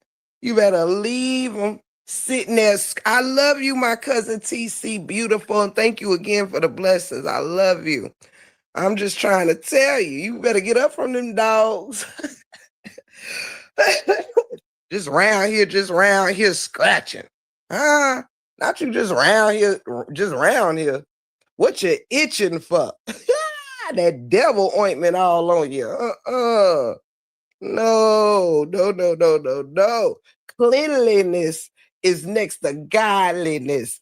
Cleanse your soul. You hear me? Some of you running around here with your souls looking mucky, huh? Mucky. Can't nobody partake in those waters. We swim in fresh waters around here. Mm-mm. Too many souls polluted. You hear me? Too many souls polluted. Some of you need to plant some trees in your heart. You heard me? And clean out your atmosphere. You heard me? I'm just saying what I said. Now, no, listen, don't come for me. All right? Don't come for me. You wonder why you can't get to me. I'm in a different type of army. I ain't create no army on YouTube. Listen, I joined the army. I ain't create one.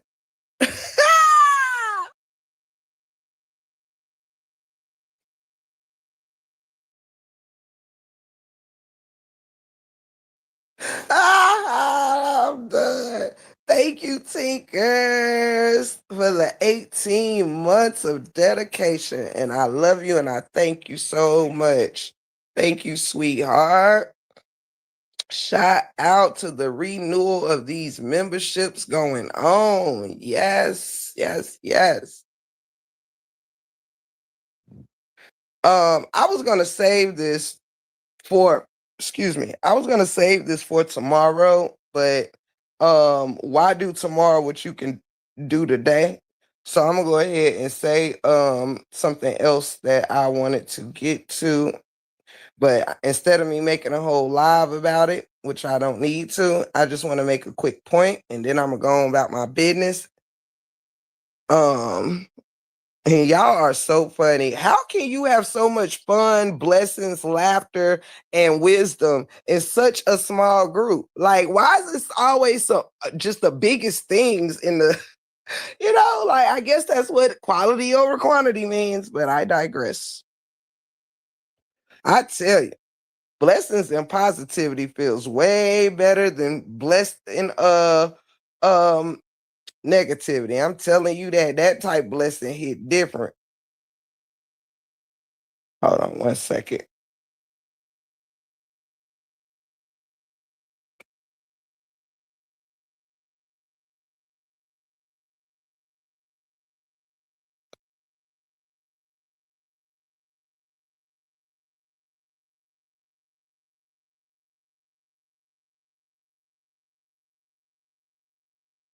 Hold on one second.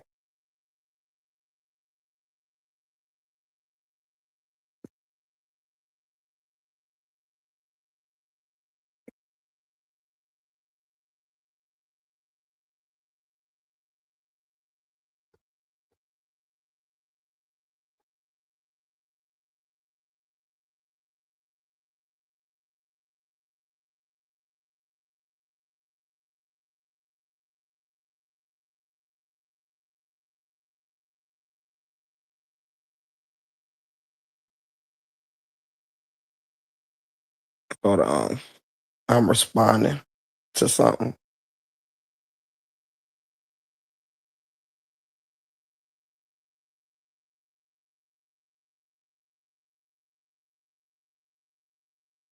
Okay, I'm back. Absolutely. Absolutely. Absolutely.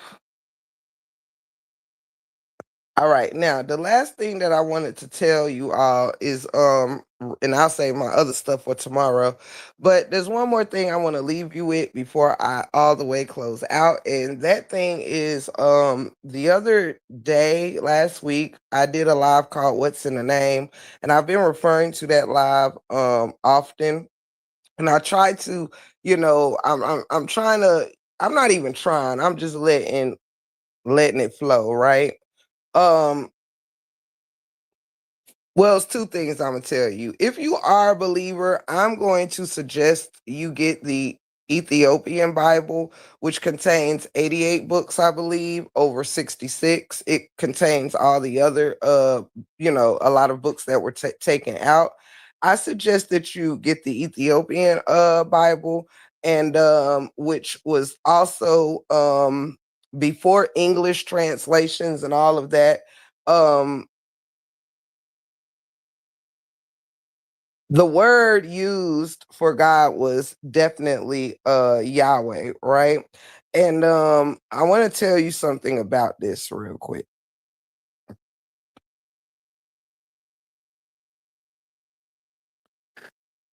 It was basically like, Yahweh and God, not Lord and Jesus Christ and things of that nature, right?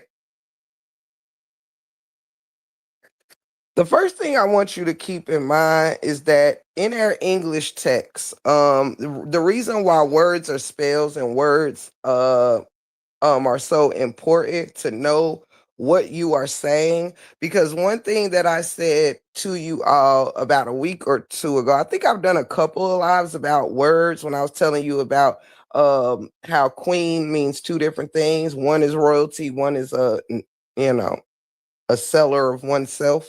However, This is the same thing, and I want you to really pay attention to this part. All right.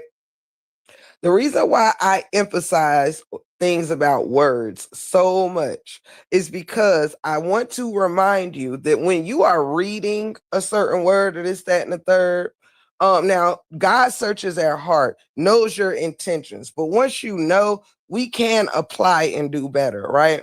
So the reason why I am trying to regrip this thing and apply what I'm learning to my teachings. um like when I was speaking about Jesus' name being Yeshua, God's name being Yahweh, right? The reason why I was encouraging people to uh go back to using these names is because they're the names that they're the names that really originally represent these, this entity, this spirit, so on and so forth, right? The reason why it's so important is because when you are praying, especially if you are someone who prays out loud, especially if you happen to learn these things, some people don't want to learn so they don't have to change their way of thinking and stuff. But there is power in the name, right? Just like it's power in yours. I did a live about your name being your name and how you would only answer to your name by your native tongue, right? I mean, my name is Tiffany. I wouldn't answer to a translated name if I was somewhere else. I would think a person is talking to someone else. This is why, thankfully, God searches the heart, because if we only listen or understand with our ears, listen, you might intend to, but it's still with like the intentions. You might intend to be addressing me, but if I don't hear you say any names, the name that is mine, I'm not going to respond, right? But we think that we could call God whatever we want, say whatever we want, do whatever we want, and that's just the end all be all. And that's not the case. It's power in a name. And even if you think your prayers are being answered or this, that, and the third, imagine how many more prayers or how much more could be applied to your life and be given to your life if you enhance that power you feel you already have using names like Christ and Lord. I want to make it clear that whether any non-believers or believers understand, believe it, or want to take it in, Lord and Christ are two names that was given through the English language translations, right? Also, let me tell you about Lord. Matter of fact, let me do this real quick.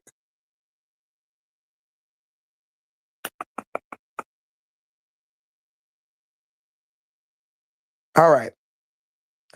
The word Lord, okay? I've said a little bit of this before, but I'm going to say it one more time to end this live. The word Lord originally, pay attention. Originally is a very important word when understanding context and translations. You have to know something's original makeup, right? In order to understand why it is what it is. So, understand why in the English language, in the English region and culture and things of that nature, the word Lord and Christ is what is mostly used here in the Americas and in North America for sure, right? And why I'm pointing this out is because what people have to realize is that when you're dealing with man who is selfish, um who's selfish, who is about their own wants and needs over the people and this, that, and the third, things can be tweaked and changed. So when you're reading it, yeah, it could tell you one me. Let me do this. Hold on. Let me tell you this. When you are repeating a word in your mind or out of your mouth, The universe hears that word. The universe is not deciphering what meaning you are meaning, what reference you are referencing. If the word Lord mean originally, it says the word Lord originally meant a human master or ruler. Ooh, I know this is about to shake you up a little bit, but it's gonna help you. It says here that the word Lord, all right, originally meant a human master or ruler, derived from the Old English meaning guardian of the bread or head of the household, right? It came to describe both earthly royalty and God. Now, let me pause there. Notice in this definition, word placement is very important. It says it came to describe both earthly royalty and God. Notice that earthly royalty comes before God, right? Is anybody keeping up with me? Mel looks like she's keeping up with me. She's taking them notes, all right? She's taking this in. You heard me? Listen to this. It's right here. It's telling you its original meaning is to mean a human master or ruler, right? Not a spiritual master or ruler. It is first connected to a human master or ruler, right? But you think because when you read it, Lord is capitalized when speaking of spirit, the spiritual Lord, and it's lowercase when speaking of a human Lord. You think that there is a difference when you actually say the word. When you sit and you pray to the Lord, what Lord are you praying to? Because the universe is not depicting or here to ask you, are you praying to the royal lords, which is rulers or masters of the head of something, right? How does the universe know if you're not giving thanks to the masters of these nations over the master of all things? Huh? You said the word Lord. You're not praying saying, thank you, capital letter Lord, for all that you've done. Capital letter Lord, you are the most wonderful. You are this, you are that. Raise your hand if you're praying, making sure that you say you're talking about the capital letter Lord. Huh? I'm just telling you what it say right here in the text. I'm just telling you that this power name belonged to human rulers, human masters. So it's almost like just like when people say Christ. Think about this. Christ thy Lord. Most times in North America, you hear Christ thy Lord, right? Now, don't get me wrong. You may hear a few different things when people are praying. They might say, Father God. They might say, most high, this, that, and the third. But most times, more often than not, you hear the term Christ thy Lord. Christ being a man, a name given from the Romans. Christ. Lord, another name given by the Romans. Are you uplifting his name or are you lowering his name to that of a human? Are you trying to bring God down to just the powers of a human? You see how this works? You see how there are certain names that are referred to as higher humans that are being used to reflect God when a human is nowhere near as almighty as God. You hear me? But people don't think about that. You just go with what's trending. Stop going with what's trending and train your brain to go with what is. When you're speaking into the atmosphere, there is no, when you're just using the term Lord, using the word Christ, you are, listen, Linda, you are calling on an Almighty by a name given to that Almighty by a less than Almighty person.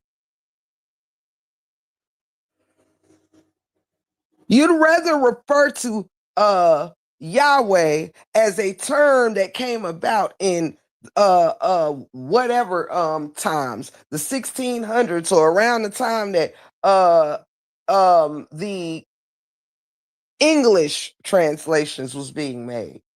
They say instead of calling God this, we're gonna add this name. We want God to have a full name. Well, if God needed a name different than what it is, then he would have had that name, right? If Jesus needed to be Jesus Christ, thy Lord, listen, those terms would have already came. Those terms would have already been. You don't get to call me anything you want and think I answer.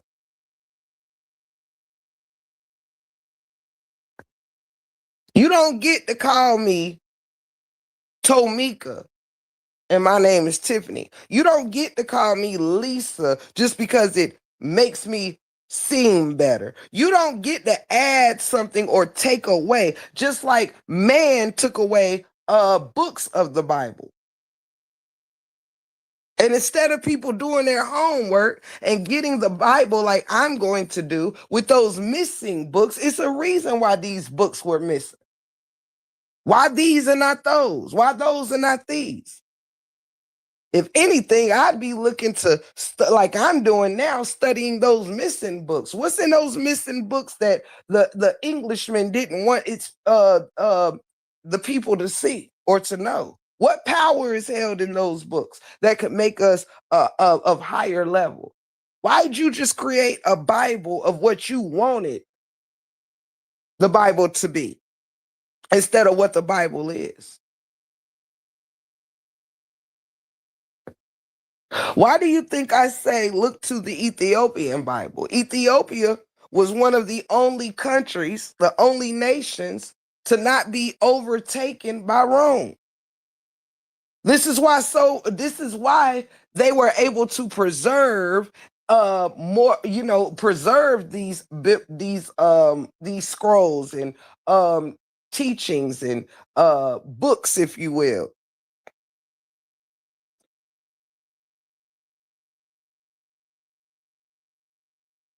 Think about those things.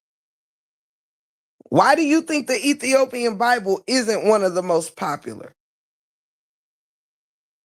Because the Ethiopian Bible held more books that gave more power than those that created these different versions of 66 wanted the people to have. It's called pushing a narrative. It doesn't mean that the Bible wasn't useful. It doesn't mean that the 66 books aren't useful. Of course they are. It means it's a reason why you would remove 20 of them or 22 of them. It's a reason why you would want to choose this one and not that one. It's a reason why you would want to change the word from Yeshua to this or that, to Lord, to Christ. It's a reason why you want to push these certain names that you said are Jesus names, and now they made Christ and Lord trending, huh? I wonder why that is. Because it is easy to be fooled when you a fool. It is easy to just submit to what's trending than learn the way. Why would that be pushed here so much? Lord and Christ. These are our names added in during Christian, through English translations. Instead of calling God Yeshua, we're calling Jesus Yeshua, we'll call him Christ, thy Lord. How can you give God a ranking from you as a human?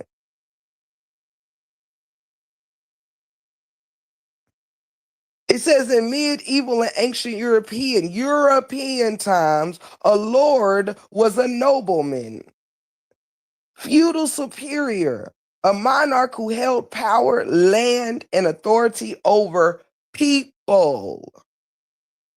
But then you say, let's give this name to God. Because that was the strength in the narrative of people submitting to the earthly lords. Let's give the highest being the same name that we have. So they'll want to honor and respect and listen and submit to us that much more. Instead of uplifting God's name, we're going to uplift our titles through God.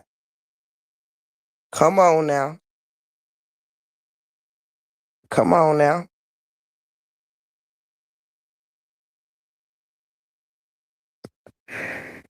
It says, Adonai means my master or ruler, used out of reverence instead of pronouncing God's proper name. Why would somebody not want to pronounce God's proper name? Proper name. Proper name. My proper name is Tiffany.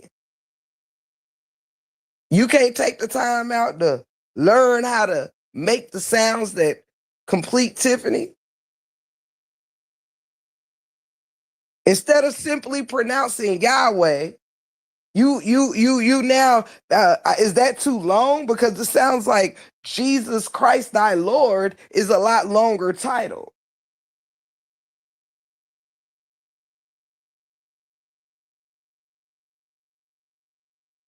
Crazy work. You got to pay attention. Learn where things originate from so you'll know if it's what you need to be using. Because when you call out Lord in the atmosphere, again, lowercase represents royalty rulers and uppercase is supposed to represent God. But when you talking through your prayers, you are not listen, yeah, people feel it's okay to say just Lord because it represents what you were told it represents. What you were told. Be careful with what you were told and do your homework. You're not just told 2 + 2 is 4. You're shown why 2 + 2 is 4. There ain't no reason to have to remove Yahweh, his proper name, and change it to these many other names. For what? To take its power. It loses its power. Restore God's power. If you a believer, restore the power in his name. Stop uplifting any name somebody told you to uplift and uplift his name. And that's my time, y'all. Thank you for giving me your time. I love y'all so much. I hope I brought something in this teaching. I definitely brought a lot to myself. Feeling really blessed. Just happy to be here. Happy to hang with y'all. Shout out to you, Miss Rolanda. Shout out to the beautiful mod team, those that were able to make it today, those that are not here. God bless y'all, and I hope all the mod squad, the royal mods, is definitely having a wonderful life in a lovely, peaceful place. I hope everybody's out there healing and growing and not afraid of their own mind and not afraid to know more. You got to get to know God. You can't just claim God. You got to know what you claiming. You hear me? You got to know what you claiming and how to claim it. You can't claim something without claiming exactly what you claiming. You can't claim water and pick up soda.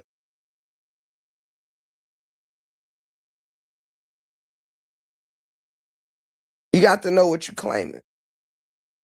You got to know what you're speaking into the atmosphere. You got to know what your words mean and know if that's the proper words you should be using to address something so high. If God is God and people are people, there is no reason for me to address someone with a human's title and give God a human's title.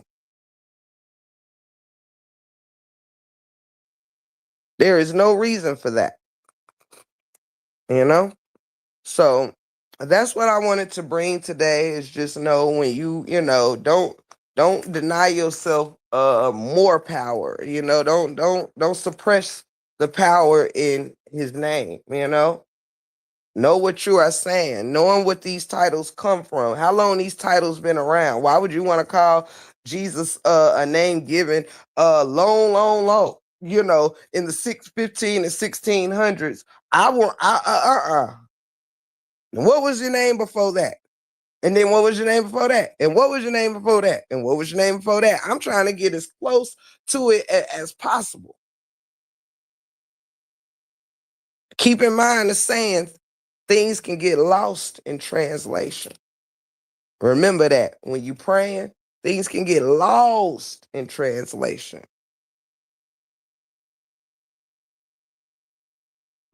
Shout out to each and every one of y'all. You heard me? And I will, as requested. Yahweh, oh Yahweh. Thank you for everything that you have brought to us on this day. Thank you for waking us up.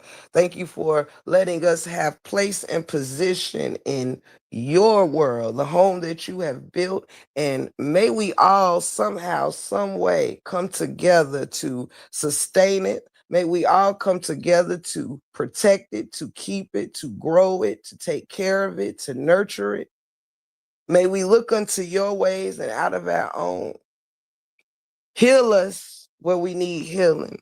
Yeshua, I call on you to heal the minds of people who are not thinking in your way. Heal the hearts of people who are not loving in your way. Heal them in their bodies. Heal them in their minds. Heal them in their spirit. Lead us away from ourselves into you. We don't know what's all out there, but we trust that you do. We know that you do. You made us in your likeness, and may we redirect ourselves to the journey that leads back to you, unto you, to where your will is done. Our purpose is fulfilled through your will and not the will of our own. Keep us, build a hedge of protection around us. Give us the strength, give us the tenacity, give us the good character and good courage to do your will. In Yeshua's name, may Yeshua lead the way to Yahweh. May we walk with the Spirit and live by the Spirit. Amen. Or shall I say, it is done, it is well, it is done. I thank y'all for being here. And thank y'all for loving on me. Don't forget to love on yourself. Tap into the things that make you better today than you was yesterday, and better tomorrow if it comes than you are today. I thank y'all so much. You heard me? Ain't no teacher without students, and I couldn't teach without being taught. So thank y'all for pouring into me. And actually we teach together and we learn together. It's a classroom built for all of us. I don't just come as a teacher, I also come as a student. So thank you for helping me learn through you all as you learn through me. Blessings, blessings upon blessings. May they rain down upon each and every one of you. Thank you so very much. Until we meet again.